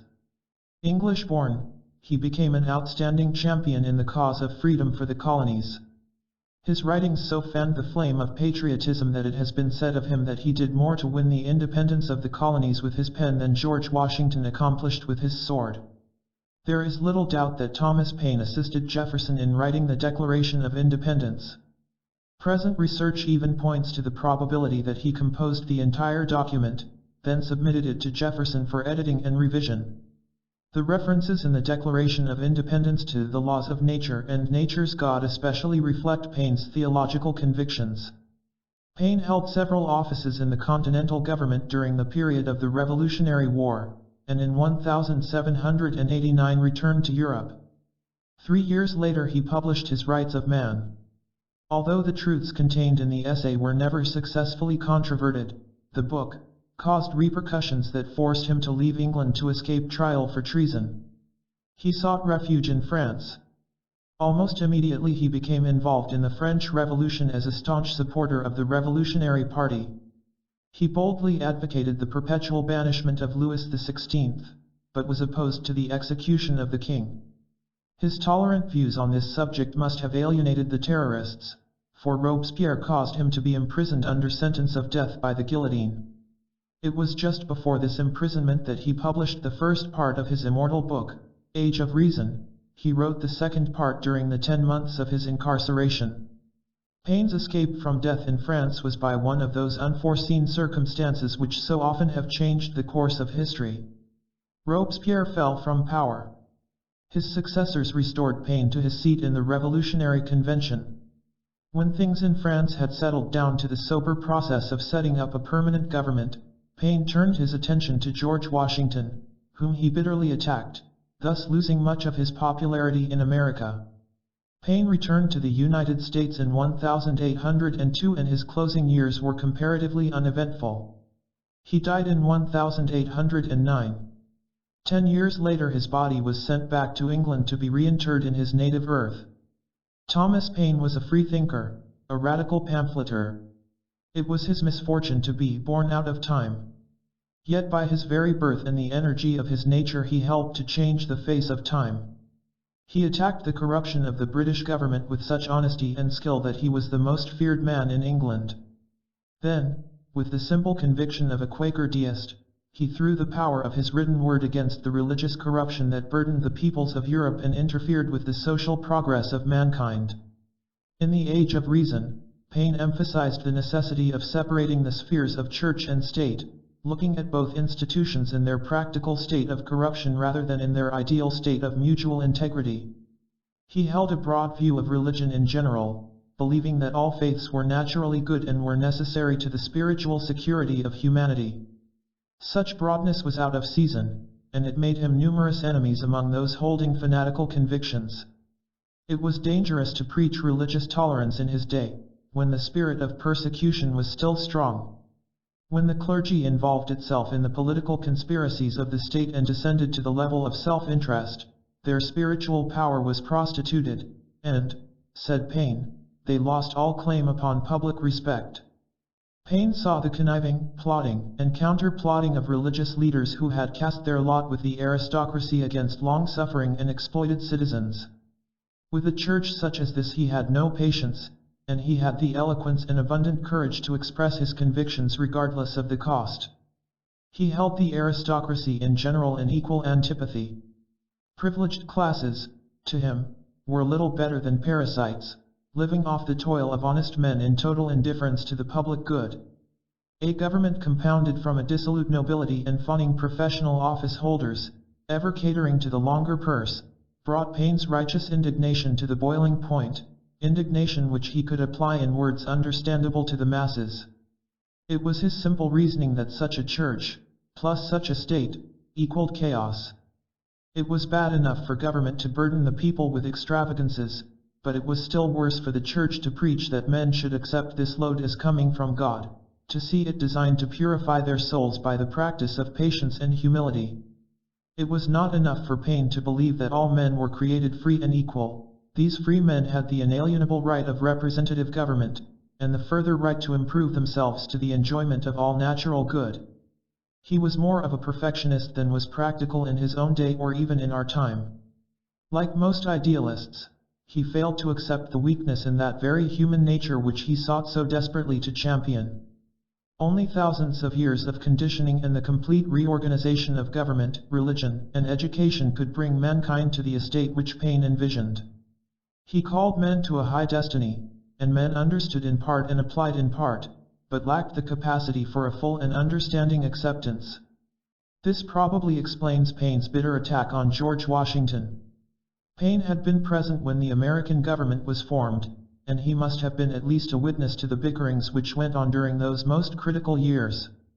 As a president, Washington was not universally popular. It was only after considerable engineering that his election had been accomplished. Almost immediately the new government fell into political difficulty. Self-seeking politicians appeared on the scene at the very beginning, just as they have never since been absent from the picture. Payne, seeing some of the noblest ideals of the new state perverted and misinterpreted, dared to speak when discretion held the tongues of other men. In Payne's own public career, made up largely of reverses, he chose to accept all forms of personal humiliation rather than modify any of his attitudes. He never accepted that such a policy as he advocated would be impractical in a permanent form of government. Political experience leads the wisest of public men to the realization that the possibilities of public office are limited, and that good things must be brought about slowly and opportunely if they are to survive public inertia and opposition. But in principle Payne was right, and he has left imperishable landmarks. He was a utopian, a dreamer with a mighty courage of conviction. And when the dream of world democracy is finally realized, Payne's name and memory will be immortalized, for he was outstanding among the great pioneers of human progress. Thomas Paine's crusading was part of that secret destiny which has ordained that all people shall be free and equal. Many times his career appeared to have been ended by the accidents of ill fortune, but always he was preserved against his enemies, and even against himself. He was one of the links in that golden chain which binds the earth to the pinnacle of high Olympus. 17. The unknown who swayed the signers of the Declaration of Independence. Faced with the death penalty for high treason, courageous men debated long before they picked up the quill pen to sign the parchment that declared the independence of the colonies from the mother country. For many hours they had debated in the State House at Philadelphia, with the lower chamber doors locked and a guard posted, when suddenly a voice rang out from the balcony. A burst of eloquence to the keynote, "God has given America to be free," ended with the delegates rushing forward to sign. The American patriots then turned to express their gratitude to the unknown speaker. The speaker was not in the balcony, he was not to be found anywhere. How he entered and left the locked and guarded room is not known. No one knows to this day who he was. Some years ago, while visiting the Theosophical Colony at Ojai, California, A.P. Warrington, esoteric secretary of the Society, discussed with me a number of historical curiosities, which led to examination of his rare old volume of early American political speeches of a date earlier than those preserved in the first volumes of the Congressional Record. He made particular mention of a speech by an unknown man at the time of the signing of the Declaration of Independence. The particular book was not available at that moment, but Mr. Warrington offered to send me a copy of the speech, and he did, but unfortunately neglected to append the title or the date of the book. He went to India subsequently, and died at the Theosophical headquarters at Adyar, in Madras. Then, in May 1938, the speech appeared in the Theosophist, official organ of the Society, published in Adyar. In all probability the original book is now in the library of the Theosophical Society.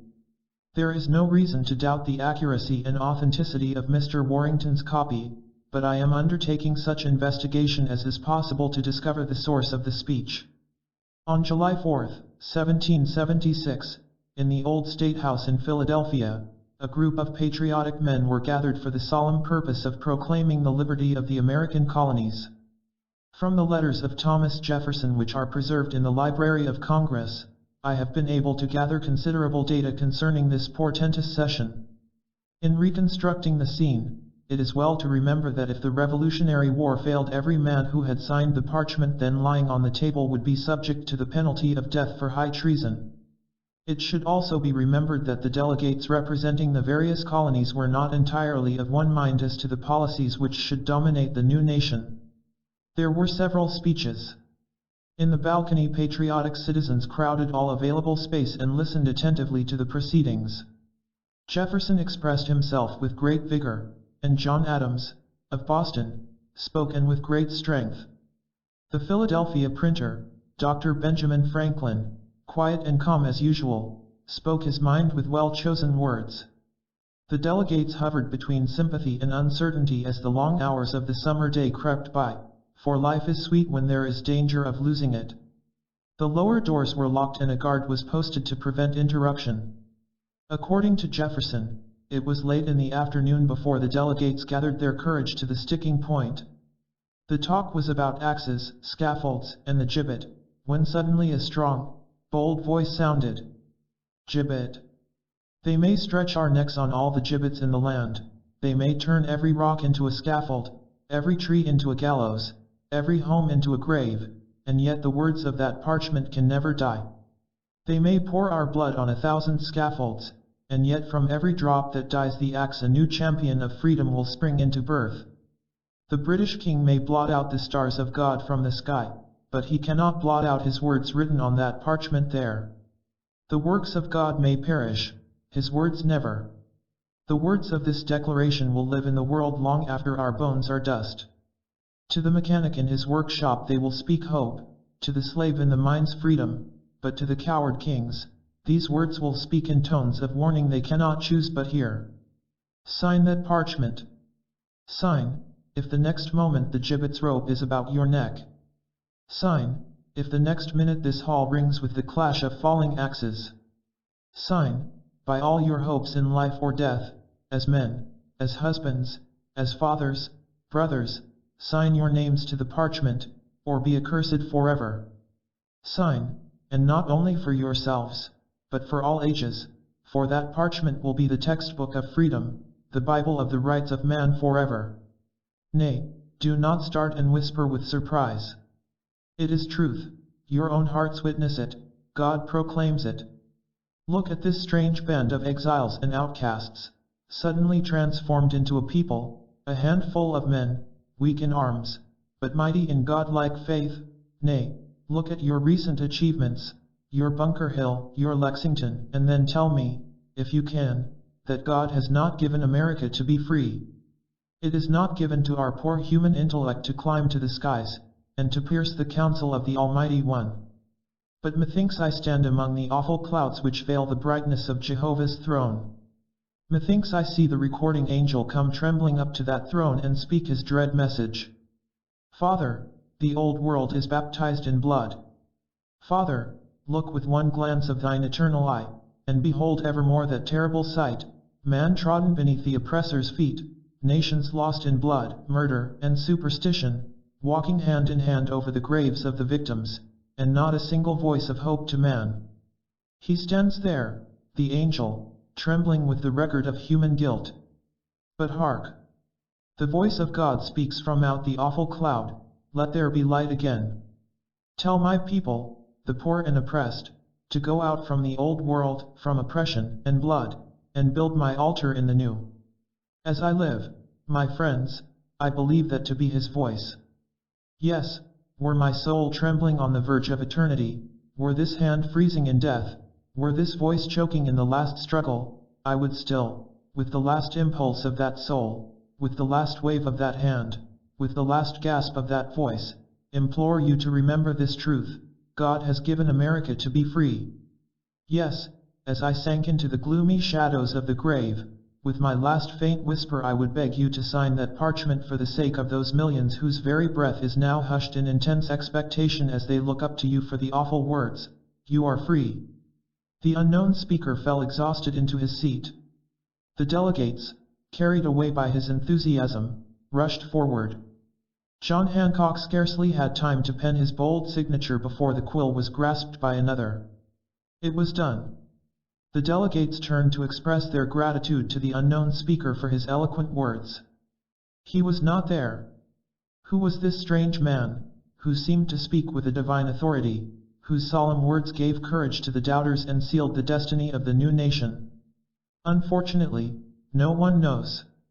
His name is not recorded, none of those present knew him, or if they did, not one acknowledged the acquaintance. How he had entered into the locked and guarded room is not told, nor is there any record of the manner of his departure. No one claimed to have seen him before, and there is no mention of him after this single episode. Only his imperishable speech bears witness to his presence. There are many interesting implications in his words. He speaks of the rights of man, although Thomas Payne's book by that name was not published until 13 years later. He mentions the all-seeing eye of God which was afterwards to appear on the reverse of the Great Seal of the new nation. In all, there is much to indicate that the unknown speaker was one of the agents of the secret order, guarding and directing the destiny of America. Some time ago, an Eastern publisher suggested to me that an interesting and important title for a book would be, "The History of Unknown Men." This publisher was a great reader of history, and it was his observation that nearly all great causes are furthered by mysterious and obscure persons who receive little or no credit for the part which they have played. To write the history of these men would be to write the history of the order of the quest, the story of the unknown philosophers. Some, like Francis Bacon, come to high estate, but most of the unknowns work obscurely through other men, who gain the credit and the fame.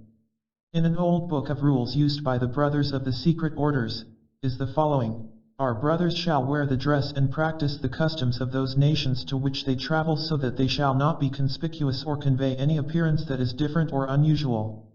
Under no condition shall they reveal their true identity, or the work which they have come to accomplish, but shall accomplish all things secretly and without violating the laws or statutes of the countries in which they work.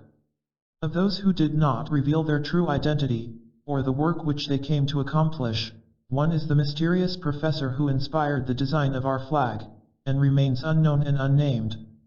And similarly, another is the unknown speaker whose words removed indecision about signing the Declaration of Independence. It is not known who he was, and the incident is preserved only in a rare old book, the very existence of which it is difficult to prove.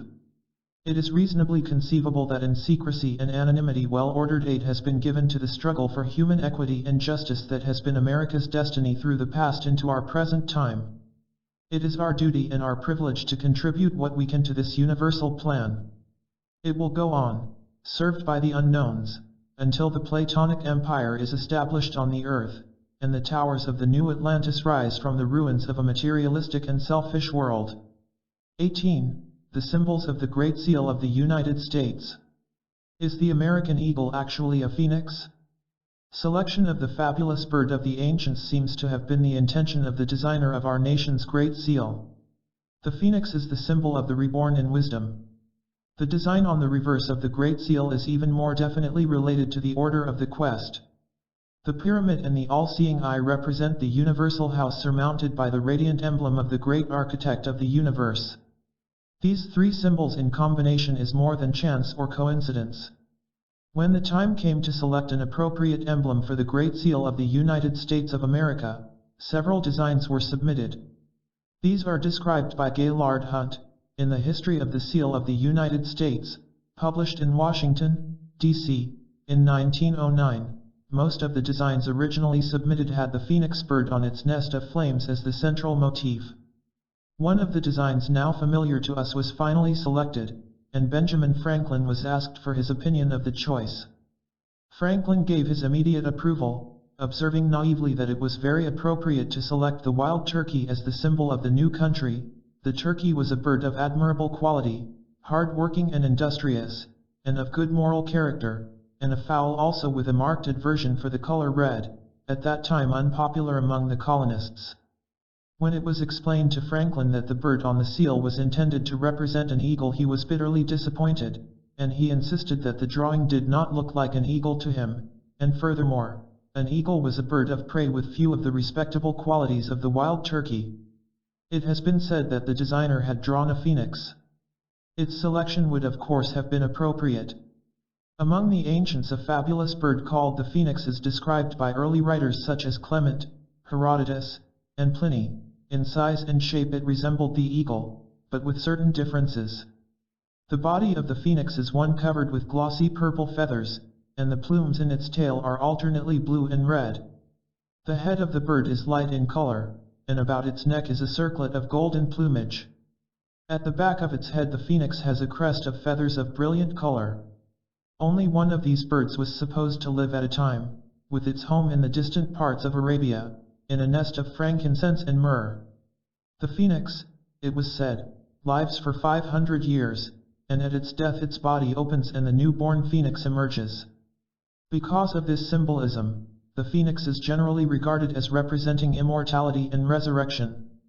All symbols have their origin in something tangible, and the phoenix is one sign of the secret orders of the ancient world and of the initiate of those orders, for it was common to refer to one who had been accepted into the temples as a man twice born, or reborn. Wisdom confers a new life, and those who become wise are born again. The phoenix symbol is important in another way, as an emblem among nearly all civilized nations of royalty, power, superiority, and immortality. The phoenix of China is identical in meaning with the phoenix of Egypt, and the phoenix of the Greeks is the same as the thunderbird of the American Indians. In the accompanying drawing, the head of the bird as it appeared on the Great Seal of 1782 is compared with the present form. It is immediately evident that the bird on the original seal is not an eagle, nor even a wild turkey as Franklin had hoped, but the phoenix, the ancient symbol of human aspiration toward universal good. The beak is of a different shape, the neck is much longer, and the small tuft of hair at the back of the head leaves no doubt as to the artist's intention.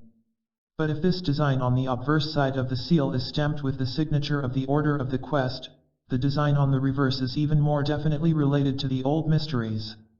Here is represented the Great Pyramid of Giza, composed of 13 rows of masonry, showing 72 stones. The pyramid is without a capstone, and above its upper platform floats a triangle containing the all-seeing eye surrounded by rays of light. This design was not pleasing to Professor Charles Eliot Norton, of Harvard. He summed up his displeasure in the following words: "The device adopted by Congress is practically incapable of effective treatment. It can hardly, however artistically treated by the designer, look otherwise than as a dull emblem of a Masonic fraternity." The quotation is from the History of the Seal of the United States. If incapable of artistic treatment, the Great Seal is susceptible of profound interpretation. The Pyramid of Giza was believed by the ancient Egyptians to be the shrine tomb of the god Hermes, or Thought, the personification of universal wisdom. No trace has ever been found of the cap of the Great Pyramid. A flat platform about 30 feet square gives no indication that this part of the structure was ever otherwise finished, and this is appropriate, as the pyramid represents human society itself, imperfect and incomplete. The structure's ascending converging angles and faces represent the common aspiration of humankind. Above floats the symbol of the esoteric orders, the radiant triangle with its all-seeing eye. The triangle itself is in the shape of the Greek letter D, the delta, the first letter of the name of God, the divine part of nature completing the works of men. The 72 stones are the 72 arrangements of the Tetragrammaton, or the four-lettered name of God, in Hebrew.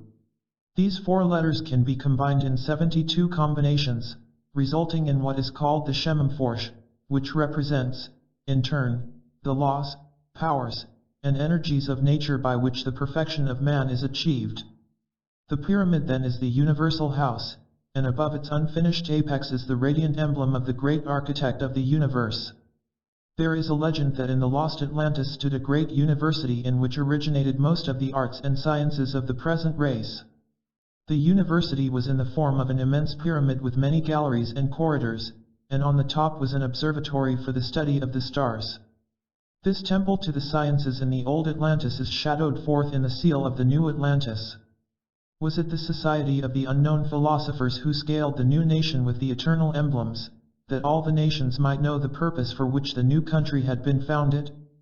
The obverse of the Great Seal has been used by the Department of State since 1782, but the reverse was not cut at that time because it was regarded as a symbol of a secret society and not the proper device for a sovereign state.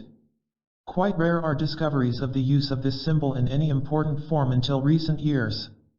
Most American citizens learned for the first time what was the design on the reverse of their seal when it appeared on the dollar bill, series of 1935A. So far as anyone may know, the use of the seal in 1935 was probably without premeditation or special implication. But it is interesting that its appearance should coincide with great changes affecting democracy in all parts of the world. As early as 1935, the long shadows of a world tyranny had extended themselves across the surface of the globe. Democracy was on the threshold of its most severe testing. The rights of man, that Thomas Payne defended, were being assailed on every hand by selfishness, ambition, and tyranny. Then on the common medium of our currency appeared the eternal emblem of our purpose. The combination of the phoenix, the pyramid, and the all-seeing eye is more than chance or coincidence. There is nothing about the early struggles of the colonists to suggest such a selection to farmers, shopkeepers, and country gentlemen.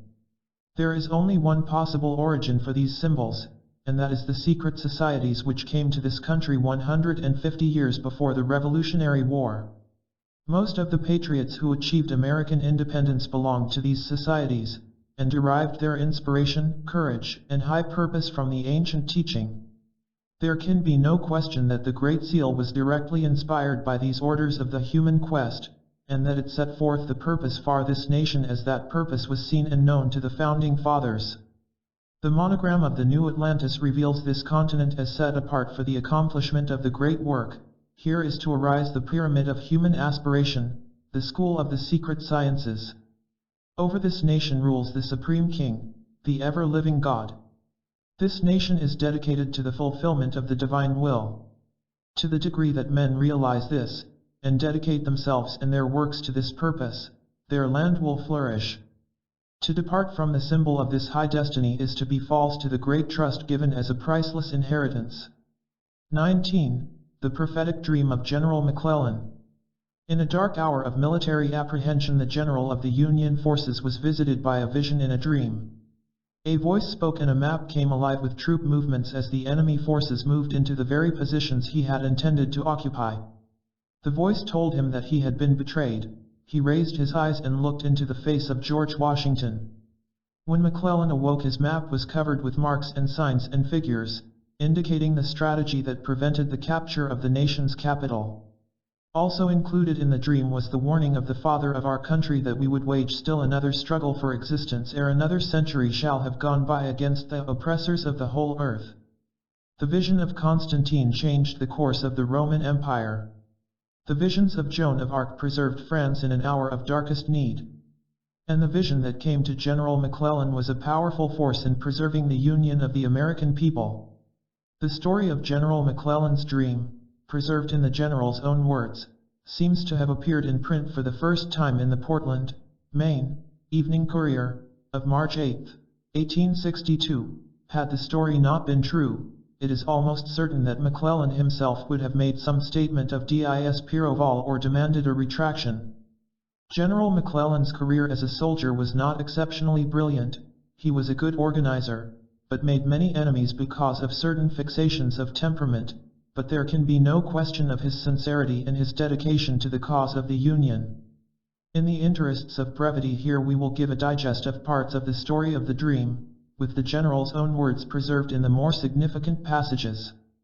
At 2 o'clock of the third night after General McClellan's arrival at Washington, D.C., to take command of the United States Army, he was working over his maps and studying the reports of scouts. A feeling of intense weariness came over him, and leaning his forehead on his folded arm, he fell asleep at his table. He had not been sleeping more than 10 minutes when it seemed that the locked door of his room was suddenly thrown open, and someone strode up to him and in a voice terrible with power spoke, "General McClellan, do you sleep at your post? Rouse you, or ere it can be prevented, the foe will be in Washington." The general then describes in some detail his strange feeling. At the moment he seemed to be suspended in the center of infinite space, and the voice came from a hollow distance all about him. He started up, but whether he was really awake he was never able to decide. The table covered with maps was still before him, but the furniture, the walls of the room, and other familiar objects were no longer visible. Instead, he was gazing upon a living map including the entire area of the country from the Mississippi River to the Atlantic Ocean. McClellan tried to see the features of the being that stood with him, but could discern nothing but a vapor having the general outline of a man. As he looked upon the great map, McClellan was amazed to see the movements of the various troops and regiments, and a complete pattern of the enemy's lines and distribution of forces. The general was immediately infused with a great elation, for he felt that the movements on this extraordinary map would enable him to bring the war to a speedy and victorious termination. Then his elation changed to great apprehension. He saw the enemy's forces moving to certain points which he himself had intended to occupy within the next few days. He quietly realized that in some way his plans were known to the enemy. Then again the voice spoke. "General McClellan, you have been betrayed. And had God not willed otherwise, ere the sun of tomorrow had set, the Confederate flag would have waved above the Capitol and your own grave. But note what you see. Your time is short." His pencil moving with the speed of thought, McClellan transferred the troop positions from the living map to the paper map on his desk. When this had been done, McClellan became aware that the figure standing near him had increased in light and glory until it shone like the noonday sun. And as he raised his eyes he looked into the face of George Washington. The first president with sublime and gentle dignity looked upon the bewildered officer, and spoke as follows: "General McClellan, while yet in the flesh I beheld the birth of the American Republic. It was indeed a hard and bloody one, but God's blessing was upon the nation and, therefore, through this, her first great struggle for existence, he sustained her and with his mighty hand brought her out triumphantly. A century has not passed since then, and yet the child republic has taken her position of peer with nations whose pages of history extend for ages into the past. She has, since those dark days, by the favor of God, greatly prospered. And now, by very reason of this prosperity, has she been brought to her second great struggle. This is by far the most perilous ordeal she has to endure, passing as she is from childhood to opening maturity. She is called on to accomplish that vast result, self-conquest, to learn that important lesson, self-control, self-rule, that in the future will place her in the van of power and civilization. But her mission will not then be finished, for ere another century shall have gone by, the oppressors of the whole earth, hating and envying her exaltation, shall join themselves together and raise up their hands against her. But if she still be found worthy of her high calling they shall surely be discomfited, and then will be ended her third and last great struggle for existence. Thenceforth shall the Republic go on, increasing in power and goodness, until her borders shall end only in the remotest corners of the earth, and the whole earth shall beneath her shadowing wing become a universal republic. Let her in her prosperity, however, remember the Lord her God, her trust be always in him, and she shall never be confounded." As the spirit visitor ceased speaking he raised his hand over McClellan's head in blessing, and the next instant a peal of thunder rumbled through space. McClellan woke with a start. He was again in his room with his maps spread out on the table before him. But there was one difference: the maps were covered with the marks, signs, and figures which he had inscribed there during the vision. McClellan walked about the room to convince himself that he was really awake. He then returned and looked at the maps. The markings were still there. Convinced now that the experience was heaven-sent, McClellan had his horse saddled and rode from camp to camp making the necessary changes in his strategy to meet the enemy's planned offensive. His moves were successful, and he prevented the capture of the city of Washington. At that time the Confederate Army was so close that Abraham Lincoln, sitting in his study at the White House, could hear the rumble of the Confederate artillery. General McClellan concludes his account of the strange vision that saved the Union with these words: "Our beloved, glorious Washington shall again rest quietly, sweetly in his tomb, until perhaps the end of the prophetic century approaches that is to bring the Republic to a third and final struggle, when he may once more, laying aside the garments of Mount Vernon, become a messenger of succor and peace from the great ruler, who has all the nations of the earth in his keeping. But the future is too vast for our comprehension, we are the children of the present. When peace shall again have folded her bright wings and settled upon our land, the strange, unearthly map marked while the spirit eyes of Washington looked down, shall be preserved among American archives, as a precious reminder to the American nation of what in their second great struggle for existence, they owe to God and the glorified spirit of Washington. Verily the works of God are above the understanding of man. It is not difficult to understand how a man who has been granted so strange an experience should come to realize that a secret destiny is overshadowing the country for which he fought. The prophetic import contained in the vision is now apparent, and as the entire account was published in 1862 there can be no doubt that we are in the presence of a genuine example of foreknowledge. It is now 80 years since Washington appeared to General McClellan, and within the century the powers of the earth have risen to destroy the concept of world democracy. America is in the vanguard of the democratic nations, seeking to preserve its heritage from the encroachments of totalitarian powers. Already it is obvious that in the post-war period of Reconstruction America must become a leader of nations in the establishment of a commonwealth of peoples. The purpose for which we are created is revealing itself through the long processes of time, and that purpose is indeed our most sacred heritage. It is written in the old books that when the brothers of the quest desire to bring about changes in the mortal state, they send messengers and strange dreams and mystic visions and accomplish their purpose by revealing their will to the leaders of nations in sundry and curious ways.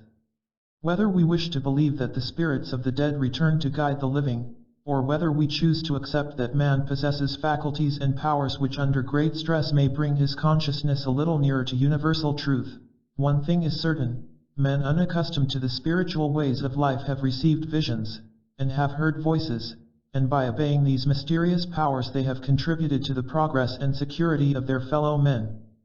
20. The end of the quest. In America shall be erected a shrine to universal truth, as here arises the global democratic commonwealth, the true wealth of all mankind, which is designed in the foundation that men shall abide together in peace and shall devote their energies to the common cause of discovery. The power of man lies in his dreams, his visions, and his ideals. This has been the common vision of man's necessity in the secret empire of the Brotherhood of the Quest, consecrated to fulfilling the destiny for which we in America were brought into being. Religion, science, and philosophy are the three parts of essential learning. A government based upon one or even two of these parts must ultimately degenerate into a tyranny, either of men or opinion. These three realize the unity of knowledge. They are the orders of the quest. Philosophy teaches that the completion of the great work of social regeneration must be accomplished not in society but in man himself. The democratic commonwealth can never be legislated into existence. Nor can it result from formal treaties or conferences. This is clearly indicated in the tragedy of the League of Nations. The League failed to prevent war because the nations which composed the League lacked the courage of high conviction. They failed the very institution which they themselves had established. Permanent progress results from education, and not from legislation. The true purpose of education is to inform the mind in basic truths concerning conduct and the consequences of conduct. Education is not merely the fitting of the individual for the problems of economic survival. This is only the lesser part of learning. The greater part deals with the intangibles of right motivation and right use. No human being who is moved to action through wrong motivations, or misuses the privileges of his times, can be regarded as educated, regardless of the amount of formal schooling he has received. The human mind is established in knowledge not alone by the reading of books or the study of arts and sciences, but by the examples set up by leaders and the personal experiences of living. According to the Baconian system, there are three sources of learning. The first is tradition, which may be derived from books. The second is observation, by which we learn from the actions of each other. And the third is by experimentation, which is a study of causes and consequences brought about by personal conduct. The supreme human purpose is the perfection of man. This must come first, and when this end has been achieved, all good things will inevitably follow. Only enlightened men can sustain enlightened leadership, only the wise can recognize and reward wisdom. In a democratic way of life, the very survival of the state depends upon the intelligent cooperation of its people. Where men make their own laws, they must live according to the merits and demerits of the statutes which they have framed. The Greek lawgiver, Solen, declared that in the ideal state laws are few and simple, because they have been derived from certainties. In the corrupt state, laws are many and confused, because they have been derived from uncertainties. These corrupt laws are like the web of a spider which catches small insects but permits the stronger creatures to break through and escape. Where there are many laws there is much lawlessness, and men come to despise and ridicule the restraints that are imposed upon freedom of action. Corrupt laws, resulting from efforts to amend inadequate legislation by further inadequate legislation, reveal a general ignorance of right and wrong. Where such ignorance exists, the ideal function of democracy is impossible, and liberty degenerates into license. The half-truth is the most dangerous form of lie, because it can be defended in part by incontestable logic. Wherever the body of learning is broken up, the fragments become partial truths. We live in a day of partial truths, and until we remedy the condition we must suffer the inevitable consequences of division. According to the ancients, religion, philosophy, and science are the three parts of essential learning. Not one of these parts is capable if separated from the rest, of assuring the security of the human state. A government based upon one or even two of these parts must ultimately degenerate into a tyranny, either of men or of opinion. Religion is the spiritual part of learning, philosophy the mental part, and the sciences, including the arts and crafts, the physical part. As man himself has a spiritual, mental, and physical nature, and all of these natures manifest in his daily living, he must become equally informed in all the parts of his nature if he is to be self-governing. Unbalanced forces perish in the void, declared a prophet of old, and this is true beyond possibility of dispute. The Platonic commonwealth had as its true foundation the unity of learning. In the midst of the philosophic empire stands the school of the threefold truth. Religion is the quest of truth by means of the mystical powers latent in the consciousness of man. Philosophy is the quest for truth by the extension of the intellectual powers toward the substance of reality. Science is the quest for truth by the study of the anatomy and the physiology of the body of truth, as it is revealed in the material creation. These three, then, are the orders of the quest. Together they can bring about the perfection of man through the discovery of the plan for man. One of the great secrets of antiquity was this realization of the unity of knowledge and the identity of the quest in all the branches of learning. The great philosophers of the past were truly great because they approached the problem of life as priest, philosopher, scientist. The title the wise is properly applied only to those in whose consciousness the unity of knowledge has been established as the pattern of the quest. It was part of the ancient plan that has descended to us to build again the ideal university, the college of the 6 days' work. Here would be taught the same arts and sciences that we teach today, but from a different basic premise. Here men would learn that the sciences are as sacred as the theologies, and the philosophies are as practical as the crafts and trades. Those mystical extrasensory perceptions viewed with suspicion by the materialist would then be developed according to the disciplines of the sciences, and all learning would be consecrated to the supreme end that men become as the gods, knowing good and evil. This university is the beginning of democratic empire. No longer would it be a secret school, the house of the unknown philosophers. It would emerge from the clouds which have concealed it from the profane for thousands of years and take its rightful place as the center and fountainhead of the ever-living good. When humanity willfully ignores the universal laws which govern its destiny, nature has devious ways of pressing home its lessons. Civilization after civilization has been built up by human courage and destroyed by human ignorance. We stand again on the threshold of a great decision. Once more the workings of time have revealed the weaknesses of our social structure. Once more we have come to a day of reckoning. In the post-war world one of two courses lies before us. Either we will make the old mistakes again, and try to force our own concepts upon the universe, or we will gather our strength for one heroic effort to put things right. If we make the old mistakes we will be rewarded by the old pain. But if we make the new effort, we can set up imperishable footings and bestow as a heritage the beginnings of a better way of life. According to our choice the results will be inevitable, for nature will never change her ways. Let us consider her ways and be wise. Centuries ago, one of the secret masters of the quest wrote, "The eternal good reveals its will and pleasure through the body of nature and the motions of universal law." Within the body of nature and law there is a soul which must be discovered by great thoughtfulness. And within that soul of nature and law there is a spirit which must be sought with great understanding, for verily I say unto you, my brothers, that it is this spirit concealed from the profane but revealed to the thoughtful, which giveth life. This, then, is the design of our foundations, that men shall abide together in peace and shall devote their energies to the common cause of discovery. Man is greater than the animal, not in strength of body, nor in shrewdness, nor in the power of his senses, nor even in skill and patience. Man is superior because he contains within himself the faculties and powers by which he can perceive his true place in a divine order of life. His power lies in his dreams, his visions, and his ideals.